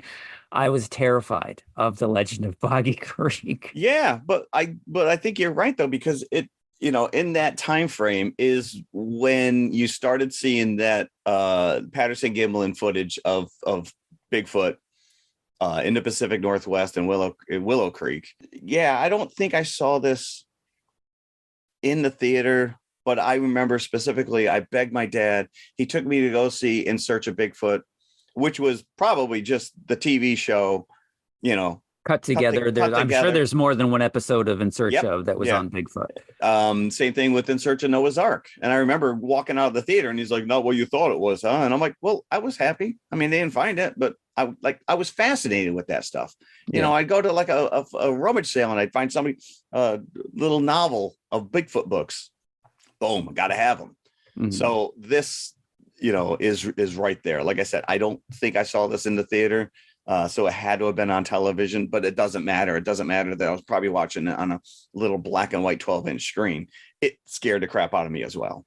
Yeah. And it probably cemented my obsession with this thing, because there's a huge romantic notion that there is a large, hairy hominid creature out there somewhere that may or may not exist. And that's enough to keep me going. And the fact that the movie begins with a legend, this is a true story. Yeah. Not based on a true story. It is telling you that this happened. And, as a kid, you buy that hook, line, and sinker. Well, yeah. I mean, most of these people that are in this movie are the actual people who encountered this thing. So the weird thing is that the very first encounter that was like the catalyst to all the other events is the home invasion at the end of the movie. And they're smart in the sense that they saved that for last because that is the most sensational. Yeah, that was what set everything off, or all the other sightings kind of came out of that sighting. And I think that was 1971. And so if this movie dropped 72, 73, I mean, they were quick to jump on this and be like, I want to make a movie about this, To his credit, Pierce did jump on it, and he did make a movie about it. Yeah, people of Boggy Creek were not too happy. Not only that, I think half of the town were kind of on board with the fame, because there was a huge influx. I mean, once this movie dropped, and again, it was a small little independent film, but it was enough to make waves that people were like, "Holy, we got to go down there. Let's go." It was in the top 10 of 1972. This movie. I saw that it made 25 million by the end of. I don't know what the production cost was, but $160,000. That's a nice return. By the end of the 70s, you made 25 million. Right out of the gate, you get that narration. The kid running through the fields, and the guy's like, and he sounds like there's no way that this narrator is from Fouke, Arkansas. He sounds like one of those Disney voiceover guys. They did go out of their way to not find somebody with a Southern twang. What Joe Bob reveals is that was actually Charles B. Pierce as the narrator. Okay. Yes. He also sings the song. He sings the song. He didn't credit himself as all these things because I guess he wanted to make it look like the production was bigger than it was. Sure, why not? Yeah. But when you get I was 7 years old when I first heard a scream. It scared me then, and it scares me now. But you say that there's no accent to the guy. No, that's what I'm saying. It sounds like an English professor. But as a kid, I didn't care. I didn't care that it didn't sound like, that kid's going, Paul, there's a Bigfoot in the window. Yeah. And that is Pierce's son, by the way, at the time. Oh, Pierce was only 33 when he made this movie. Oh, wow. Well, that kid did an awful lot of running. Yes, he did. That's all he did. He ran into town. The old men laugh at him, so now he's got to run back and tell mom. The Yeah. old men as they're rolling their cigarettes, ain't no monster. Oh, yeah, Meanwhile, they all know there's a monster. These old men, they keep So it one of themselves. the most terrifying things about this movie to me as a kid was when they're showing all these, and you would think that all these long nature shots would be boring to a kid. I was terrified that Bigfoot was somewhere in the background in these Yeah. shots. Go back to the first movie, which is, they're walking through those woods with the ferns and stuff. And it's literally, you're like, that looks very squatchy. Mhm. And, because you've grown up with that this thing was like lurking around in swamps and crap. And you're like, yeah, that looks like where a big hairy ape would live. It's a place I wouldn't want to go. They say it's a great place to live until the sun goes down. Ah, crap. Yes. Whatever picked up them 100-pound hogs. Yeah, he's like, what kind of thing could pick up 200-pound hogs and walk off with them? What kind of thing does that? Bigfoot. There's so many Crabtrees in this movie. I lost count. There are a lot of Crabtrees. You got Fred, you got James. I wonder if one of them is the school teacher from Little Rascals. Oh, Mrs. Crabtree. Oh, Mrs. Crabtree, up your dress I can see. But it's one of the Crabtrees that sees it for the first time, and because we see it for the first time during one of these staged scenes where it's the guy at the water's edge, and he sees it washing his feet a little bit farther up. Yeah. These are scary because it's just far enough off screen that it's just a silhouette. It's like if I was walking through the woods and I saw that, I would crap my pants. Now, it must be hunting season every day of the year down there, because there's not a single guy without a gun in his hand, including a kid running around with a double barrel shotgun. But it's because only it's the kid that really takes a shot at him. But the guy's like, I had my gun, but what if it was a man? And that is a lot of reports. So Sasquatch Chronicles is one of the podcasts I listen to. And the host basically just brings in these people who come forward and they claim they've had a sighting, and he just lets them go. And whenever you hear a hunter, and a hunter is always a very pragmatic, it's somebody who is out there, they probably grew up as, hunting, in the woods. They know what sounds are, they know, what certain animals are and what happens and doesn't happen. And 9 out of 10 times, if they've had a close encounter, someone will say, I couldn't bring myself to shoot it because it just looked too human. It just, like, what if it was a person? And they kind of dismiss it. And they're like, well, I've never seen a Bigfoot, but I saw this weird bear once. So, leave it to the kid to take a pot shot at it. And then, of course, there's that scene where we just mentioned before, where it's the two women at home, and one's got their baby who's getting a lot of cold air coming through that window. Yeah, by curtain. And the girl, she gets up to close the curtain. She looks outside. And so many of these shots are from somebody looking from the house out into the darkness, which just freaks you out because, you can't see anything, but whatever's out there can see you. And that because the camera's looking at her from a distance, from the woods. And that's always, that very disconcerting shot. She lets the cat out, and my wife's like, I hate this part. This is the part that she remembers from being a little kid, is when the cat is not marked, but scared to death. The cat is scared to death. Yeah, because you just see it literally has a shock on its face. And I'm like, is that the shot of the real cat? I hope not. I hope not. I don't know. But that scene is very, because all you like, everything's black. And you just see the light from the door as she lets the cat out, and you just hear the heavy breathing. You're like, that is like my worst nightmare right there. That is, oh, yeah. I said, this can't go well. Two females alone in a cabin, no phone, miles from help. It's like, let's see how this plays out. So they spent the rest of the night in fear, but I think that the Falk monster was sated by killing the cat out of pure terror, because he leaves. Maybe the cat sacrificed himself. Maybe save the two women to and save the baby. Them. And so then right after that, we get the scene of the 13-year-old carving a piece of wood with his machete, first of all. And he picks up his rifle. That's just the way they grow them down in Falk. So this kid is the epitome of firearm responsibility. sees the monster, shoots it twice, and runs away. And he hits it, actually, because the monster cries out in pain. So the kid reports it. The menfolk go back out to take a look. They see the blood, but nobody thought to take a sample. No, they're not smart enough then. No. And then the narrator says, after the kid reports it, they all go on a hunt, the posse. He's like, they invited me along and I was so excited. And I'm like, yeah, which one of these guys is the narrator? Because none of them look like he talks like that.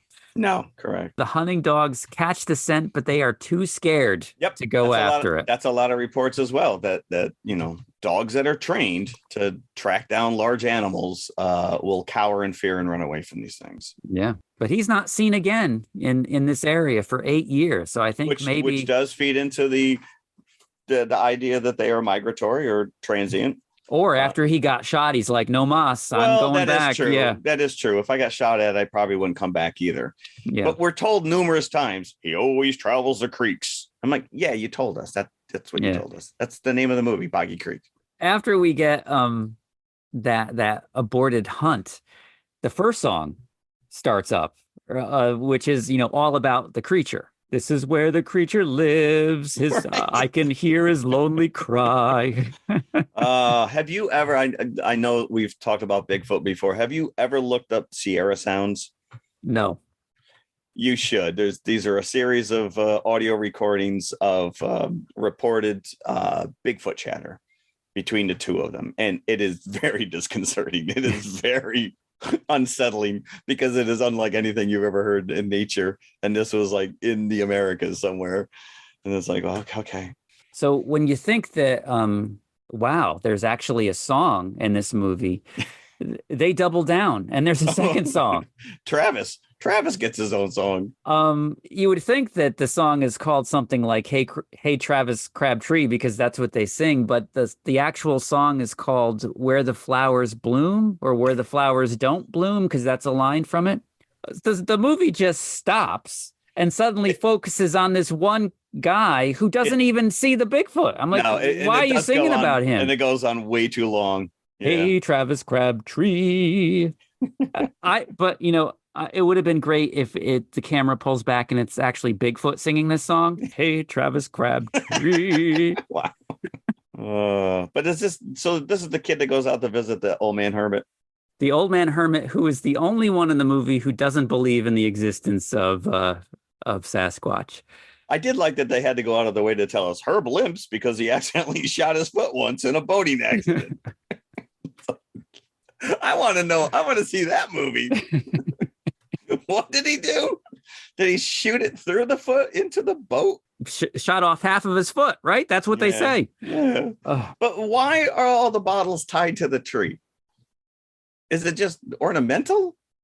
Perhaps, yeah. You can't be collecting rainwater. Well, he doesn't. Coke bottles. Well, they were Coke bottles. That would scare off anybody. I think that was coming poking around. Gulps. If he tied some big gulps in there, then he could have caused some rain. So yeah, you would think that this guy, out of anybody who lives 14 miles into the bottomland, right, would see this thing. But yet he's the only one in the movie that says there's no way. Right. Well, he lives off the land again. Like I said, a lot of these hunters that live and breathe in these woods don't believe that these things, it's a silly made up kid fairy tales until it happens to them. And then they're like, well, I don't know what to tell you. Yeah. I'm not telling any of my friends. Some of these guys are like, listen, I've been sitting on this for 40 years because I'll just get ridiculed. So suddenly, like, you leave Travis and Herb, and there's like this really jarring cut. I don't know if it's because of the version that I had of like a couple in a car that was swerve off the road. Yeah, that was weird. Yeah. And then suddenly Bigfoot's in a chicken coop, and then it goes into something else, after these two really quick scenes. Yeah. Because now they find three-toed footprints. So this is bizarre because I don't think that this is ever in any other Bigfoot lore that it has only three toes. There are reports of three-toed, but this is where the guy was like, well, maybe it's like he started to guess what this thing is, Sasquatch. And he's like, well, maybe it's like a remote forgotten tribe or, potential orangutan. It's like, just to escape from the zoo. Yeah, because there was one story put out there, and I think I got this from Joe Bob, or is this in the movie? I can't quite remember. One of the theories is that a circus train derailed and the animals No, I don't escaped. think it's in the movie. And that's what this is like a gorilla that got away. It would be plausible, more plausible than just an unidentified giant 8-foot monster, a monkey. I don't know. We did end up with a dead dog as well when he returns 8 years later there. And then this is where we cut to the girls having a sleepover. Yep. So this is when you guys want a Coke, and that's when they hear something out there. So again, it's really kind of a replay of the earlier scene with the baby getting the draft, where they're just looking out the window and they can hardly see anything, and they're fumbling with the shotgun, and they can't. None of them can load it. Do you always keep your ammo in the bread drawer? Because that's apparently where they did. Now it's on the floor because none of them could get anything into the gun. Yeah, they're a little spastic there. I think he's just upset because he can't get laid. Well, one of them said, at one point, the narrator says that he must be acting this way out of lonely frustration. But you mentioned that he kills a dog, and was it a Crabtree that he killed the dog of? Because I don't remember if it was the guy says he killed the finest dog I ever had. But listen, I'm going to get him one of these days, and that'll be all she wrote. We're still waiting.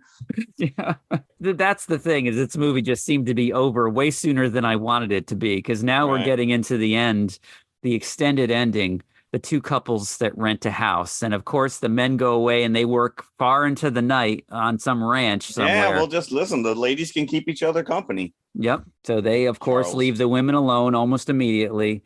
And I'm like, is this the same brunette playing all these women? Because it's the same woman. Yeah, and they only moved in like 3 days ago. So it's like, welcome to the neighborhood. Because here I come. And apparently they don't have a latch on their door. There's no locks. Like, doorknobs were invented, right? They had. He actually tries to open the door. You see the knob turning. Apparently there's no knob. They put a chair. I never understood this idea of just putting a chair underneath the doorknob. Well, it's supposed to, the back legs are supposed to catch on the floor so you can't open the door. But if you've got like a wood floor, you'd think that chair would just slide. Yeah.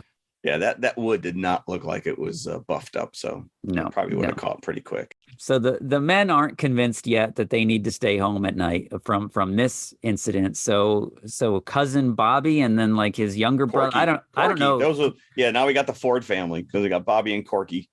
So Bobby is what? Probably around 20, and then the kid is probably like around 14, maybe, give or take. And they come up for the weekends, and now we're gonna go fishing.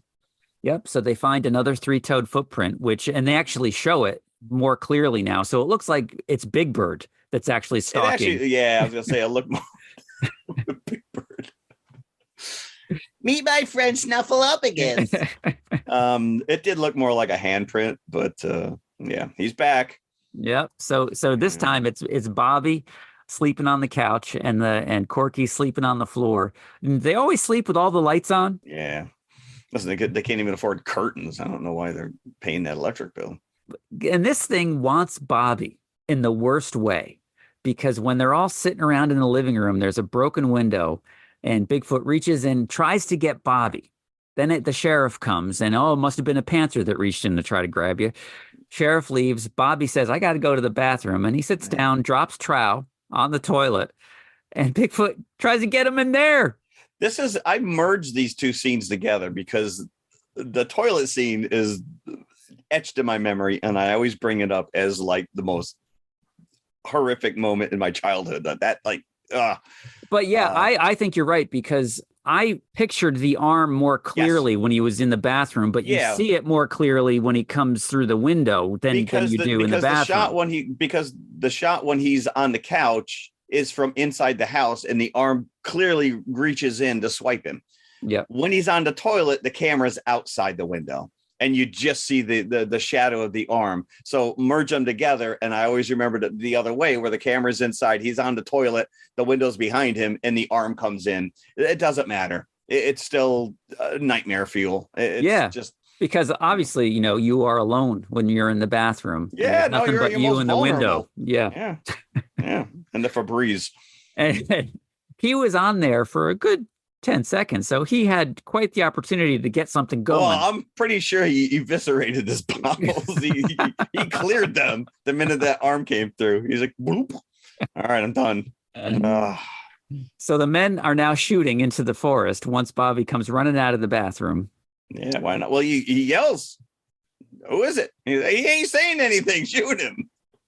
So they go off into the woods, and Bobby's out there hanging by the house. And this is where Bigfoot finally gets his hands on this guy and throttles him. So you see all these frenetic camera angles. And at one point, even on my bad copy, it is clear that this is somebody wearing a gorilla suit. And the gorilla mask, the eye holes are such that you can see the skin of the guy wearing the gorilla suit. Yeah, this is the scene that you didn't need. Yeah. You've got this enigmatic creature that's out there. I don't need to see a silly, Halloween mask. You ruin the illusion. But this whole sequence is actually put together pretty well. I mean, like you said, it's a lot of really quick cuts, camera angles that really kind of add to the tension. They really kind of ramp it up. So if you're going to go out on a Bigfoot encounter movie, this is a pretty solid. And Bobby is so terrified that he runs through the front door to get back into the house. It just cut short of like a Bobby-sized hole, like a Bugs Bunny cartoon. Yep. And that is the trailer. That's how it's a freeze frame on him halfway through the door, almost like he's being thrown by Bigfoot. And you're like, what the? I gotta go see that. That looks insane. And then the next thing is because it freeze frames on Bobby breaking through the door. Yeah. And so then apparently that was the end of it, because the next thing you see is Bobby like in the hospital wrapped up like Spirit of 76. And they're playing like Dragnet type music in the background, like darn, darn, darn, darn. Yep. Well, then you got the Texarkana police on the move there. And I would love it if Bigfoot was dressed as a nurse in the hospital just to just to put Bobby out of his misery. I'm gonna get you one way or another. I wonder what Bobby did to him. I think Bobby's the real monster of this movie. It's like you just see like, Bigfoot, obviously Bigfoot like in a pinstripe dress, and he has to pull the mask down though for Bobby to realize who it is. Son of a bitch. Holy crap, man. So that's the climax. That's the money shot, really, is not Bigfoot throttling Bobby, but Bobby bursting through the door. But like you said, they didn't need to show the face, even for that second that they do. You could have just had it from behind. You could have had just the hands around his neck or whatever. And maybe it was an accident. Maybe they didn't mean to put the face. I don't know. Somebody edited it. Yeah. Someone had to say, do we keep this in there? They're never going to come up with 4K. Imagine what this thing's going to look like in 4K. You'll probably see the price tag still hanging off of Facebook. Probably. But it has to end, again, like wistfully with the nature shots and the narrator coming back. And the narrator's like walking around his childhood home, an abandoned house, which is like creepy in itself, even if there was no monster. Yeah. He's like, I'd like to hear his terrible cry again, just to be reminded that there are still mysteries left unsolved. Those encounters, there's still reports to this day. Are there? In that area. Yeah. Not to the level that they are now, but it was a treat to rewatch this. And like I said, unfortunately, the Blu-ray itself has absolutely no features, but there is a nice little doc on YouTube, and apparently the 4K will have some behind-the-scenes stuff. Okay, but I already shelled out for the Blu-ray. I don't need the 4K. But yeah, the one guy who was being interviewed, who lived through it, was in a bar, and there behind the bar is the big framed poster of the Legend of Boggy Creek. Speaking of which, you know who painted that poster? Who? One Ralph McQuarrie, who was famously did a lot of the initial designs for Star Wars. Okay. Well, I didn't know that. And that's a very, very creepy interpretation of Bigfoot as well, because he looks very lanky as he's kind of like half bent over running through the swamp. You assume that he is walking through Boggy Creek itself in this picture. Well, we were told numerous times that's how he travels. I don't think he has a boat. Maybe he does. So some of the Joe Bob stuff, some of the factoids that I pulled from his commentary is that Charles B. Pierce was a TV kid show host Oh, get out of here. in that Texas area, and weatherman and local weatherman, Huh. and thought it would be a good idea to make this movie about the Fouke monster. Got the money to finance it from a local lumber company, that $160,000, used local high schoolers as his crew, as his All right. film You crew. want to be a film student? Let's Yep. go. And didn't rent a camera, bought a used 35 millimeter that was broken that he repaired. So that may be why it's even on the cleaned up copies, it's not the greatest. Yeah, like I said, it is shot on film, so there's a certain level of grain, but I think that adds to the charm of it. Like, I don't know if I need to watch this in 4K. You said that you were thrilled to watch it in crappy resolution because that's kind of like the era it came from. Yeah, and that's it's not really meant to look professional. It's a guerrilla filmmaking right there. He couldn't find a distributor once the movie was done. So what he did was he went to a closed theater in Fouke, or Texarkana. I'm not really sure where the theater was, but right around there. Okay. Went to a closed theater, rented it out himself, and showed the movie daily, and it made $55,000 in 3 weeks at that one theater. Wow. So he made almost half of the budget back, and then Howco International Pictures heard about this and were the distributor that finally picked it up, and it went on, as we said before, to become one of the top 10 grossing movies in the year 1972, very popular on the drive-in circuit that summer. Imagine you're sitting in your car watching this, and I know, they hired some guy with a yeah, gorilla arm to just run through the drive-in and stick your arms into the windows. And then Joe Bob did, he acknowledged that one convenience store in Fouke, which they now call the Monster Mart, which has a giant Bigfoot sign up on the front of it. You have to lean into it, just like going to Roswell. You can go to the little alley inn. Yeah. And there's in that Monster Mart, there's a guest registry of like the people that have come all from around the world because of the Legend of Boggy Creek movie to visit. I would love to walk away with a Fouke's, Arkansas t-shirt. Really? Why else would you go to Arkansas? Yeah.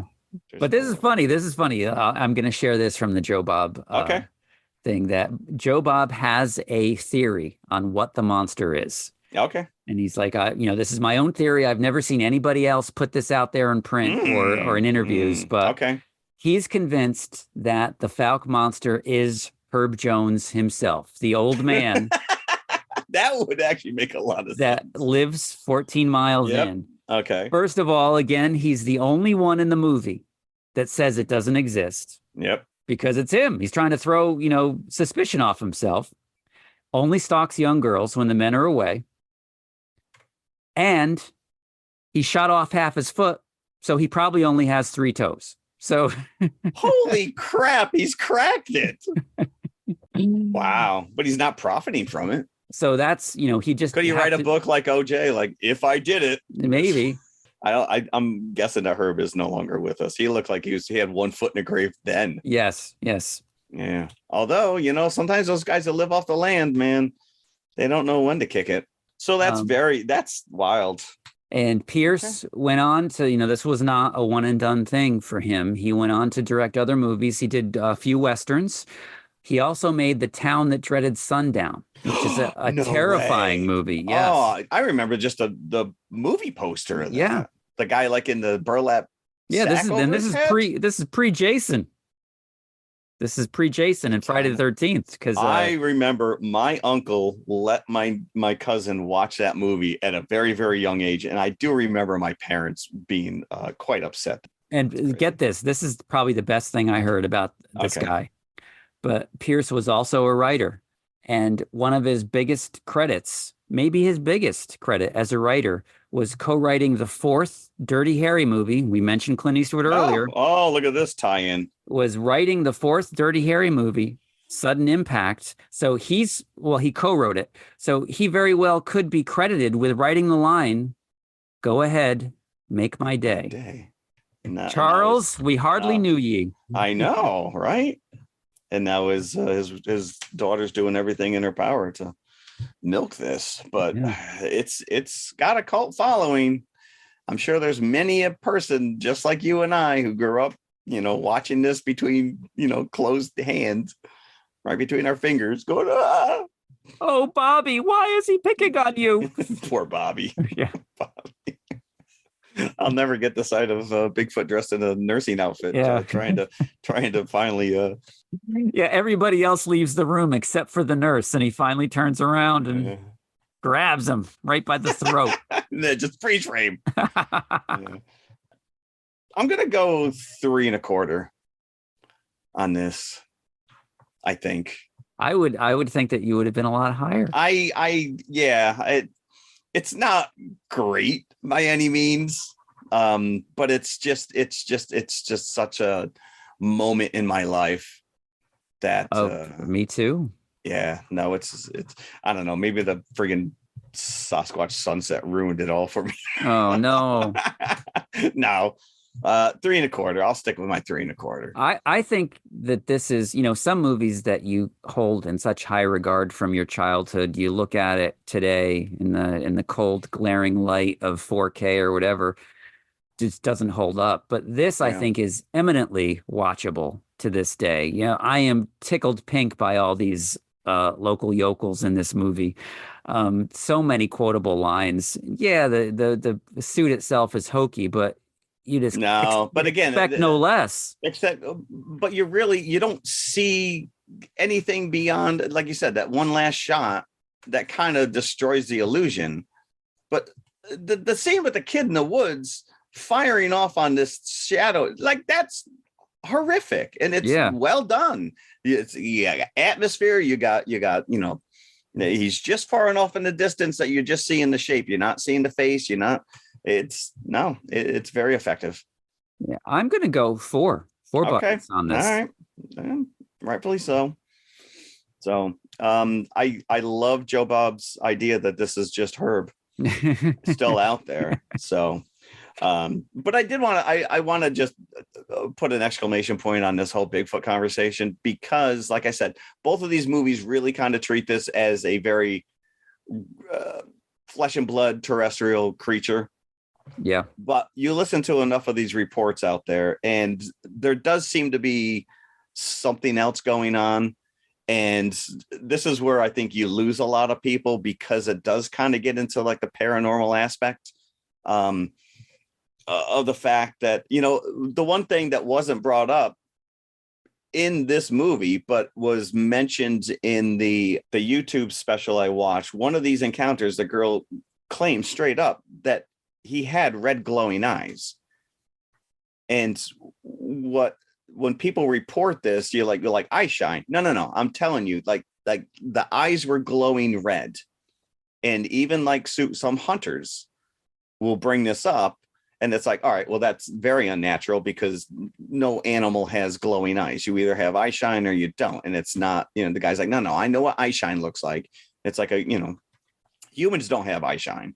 Well, the giant octopus from War of the Gargantuas has red glowing eyes. No. Yeah.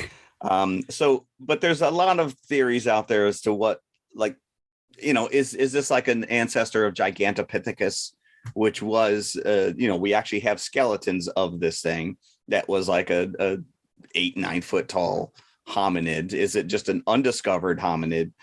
Is it, some people think it's like the Nephilim, which is a falling angel from the Bible. It's like, okay, all right. But there's a lot of reports of orbs, lights, before and after Bigfoot sightings that lend credence that these things could be interdimensional entities. And this is, that they can, either warp themselves. So that's why they're, so good at hide and seek. They can literally, people report, I know something was in the woods and it was pacing me out. As much as I looked, I couldn't see it, but something was clearly there and it walked me out of the woods.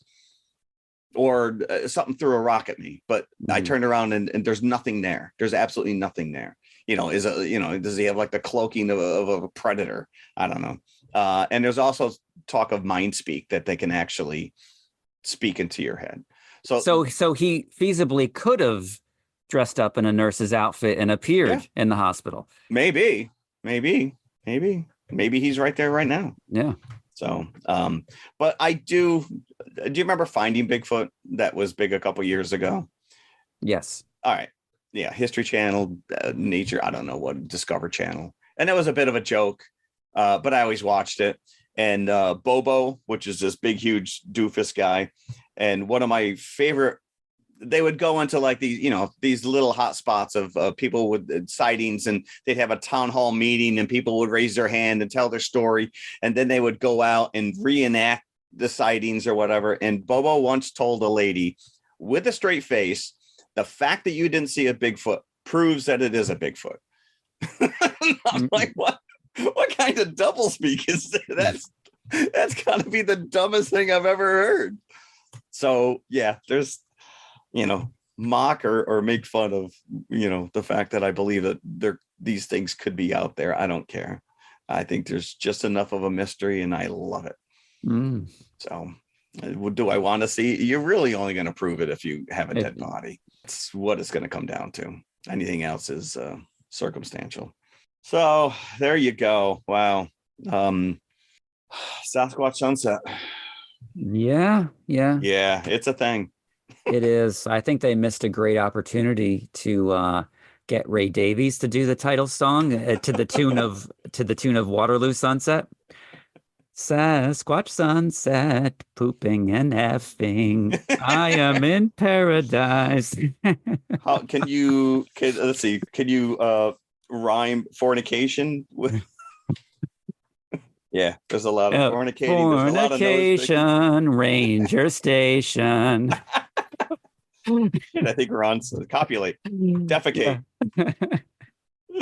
Oh man, that is something else. So, well, I'm very fascinated. I did not know some of that about Mr. Charles B. Pierce. Yeah. Boggy Creek was just the beginning for him. Yeah, who knew? Yeah. Who knew? All right. So what else? What else did we do? Did you do anything this week? I did actually. Since we're talking documentaries, I watched 2 last night, both on Netflix, both just under an hour long. And it's like, when you get into some of the nitty gritty of stuff, like I want to see more than an hour. So there's one that's on Duran Duran. Yes, I saw that popped up, but I haven't watched it yet. It's interesting. It's not really a straight up doc in the sense that they give you. They do go through the history. They basically go through the albums, and the 4 remaining members all get back together. Andy's not a part. They talk about Andy, and it's at the end of the special that they really kind of explain to you why he left. They don't really get into the fact that he was diagnosed and he's sick. Because the reason being is because the date of this show is from 2018, so I don't think he was diagnosed yet. I think it was it was only a couple years, like a year or so ago, maybe. Yeah. So that was interesting, and they do, they get some deep cuts in there and whatnot. But the second one that I watched is all on Hans Zimmer, called Hollywood Rebel. Oh. And this guy's made a name for himself as a soundtrack engineer and composer, musician, and this was fascinating. I did not know this guy was he really is kind of like a pioneer of the electronic mixing boards, and he invented he's out there now. He tours. And he's not just like a conductor like John Williams that stands in front of a band. He's out there with the guitars, and he's playing keyboard. And that went through his oeuvre. And one of the really cool things I didn't know, one of my favorite soundtracks is the Pirates of the Caribbean.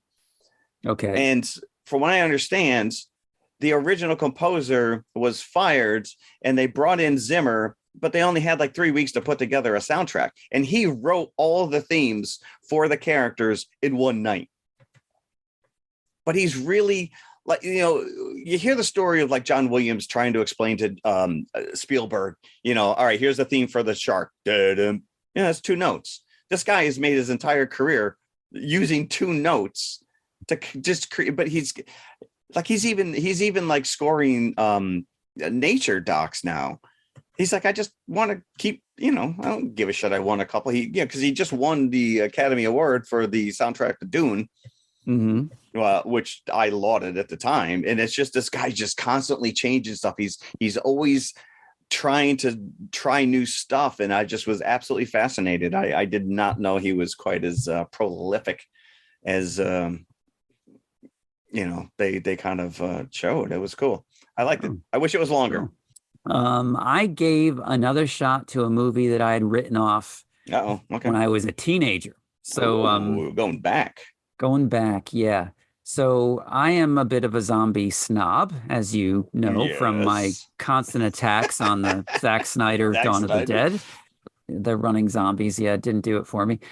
There's another movie that came out in 1985 called The Return of the Living Dead, which is it a comedy? It is a comedy, yes. So, and this is infamously the movie that established that zombies eat brains, specifically. Brains. 1985? Yep. So that came from this movie. So because I remember of the that poster. Yeah. Yep. The punks in the graveyard. Yes, correct. Yeah. Yep. So I saw the movie when it came out and I'm that's amusing. But, even then when I was 14, 15, when this movie came out, I was already a purist, Romero purist. Interesting. I had seen Night of the Living Dead and Dawn of the Dead and Day of the Dead, I think at that point.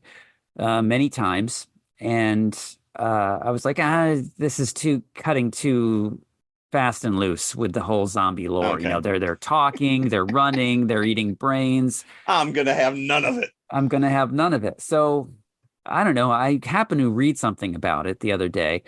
Never really came to the realization that it's Dan O'Bannon that wrote this and directed it. The writer of Alien.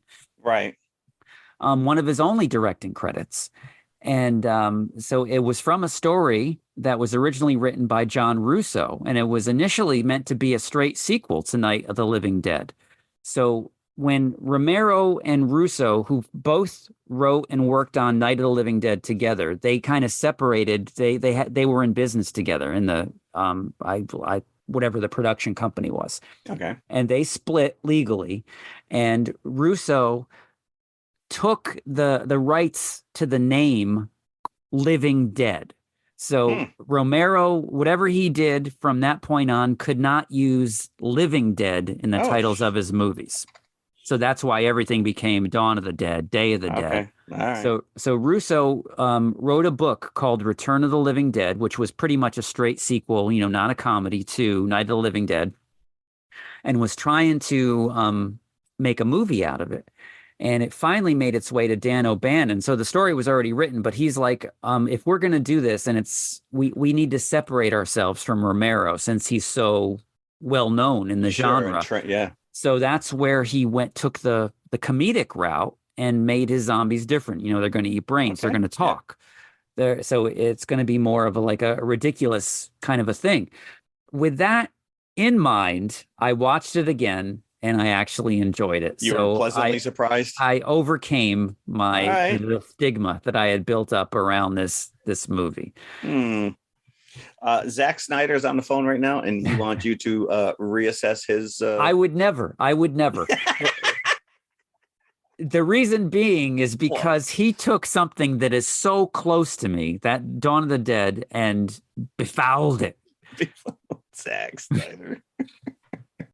So yeah, that's not he just hung up. He's very sad. Good. Oh, so there you have. So that's what I did. That's what I did this week. All right. Well, that's good. Yeah. Sometimes when you write these things off, and then you're like, all right, you know what? I need to give it another chance. Yeah. And I did. Shot. Either you walk away going, "Yep, I was right. That's a stinker," or maybe you have newfound appreciation for it. Fair enough. All right. So, what are we doing next week? We are revisiting the 70s in a way. Yeah, well, actually, no. I'm sorry. 80s. It's not the 70s, 80s. So going back to our childhoods, but a little bit older this time. Yeah. I'm going to tell you right now, I probably only watched a handful of these episodes of this TV show. It was mostly known to me because of Heather Thomas. Yeah. She had that infamous pink bikini poster that was on like, I everybody's owned that wall. poster. That was on my wall in high school. Thank you very much. It might have made it probably did make its way to college. I'm pretty sure. I really hope that she got residuals for that or royalties or whatever. I'm sure. Well, she yeah. did. How is that? I would think maybe. Yeah. Or Yeah. you get paid for the photo shoot and one-time fee and that's it. But, whatever. What we're talking about is The Fall Guy, which is now a movie starring Ryan Gosling about Emily Blunt. Emily Blunt. And so this is based on the 80s TV show of the same name that starred At least we're Lee assuming, Majors. because nothing is alluding to the fact that it's based on a TV show. Yeah, if you were to watch like the trailer or the Maria Menounos sled, whatever they call that these days. Yeah. There's a little behind the scenes 20. Featurette where they talk about how it's a tribute to stuntmen, but they never mention that it's based on the TV show. I think I just saw something on Hollywood Reporter this morning that the director is hoping that this will kind of shed light on a lot of these unsung heroes that do these stunts still. So the TV show itself was about a stuntman who moonlights as a bounty hunter. So I believe that is the case. Yeah.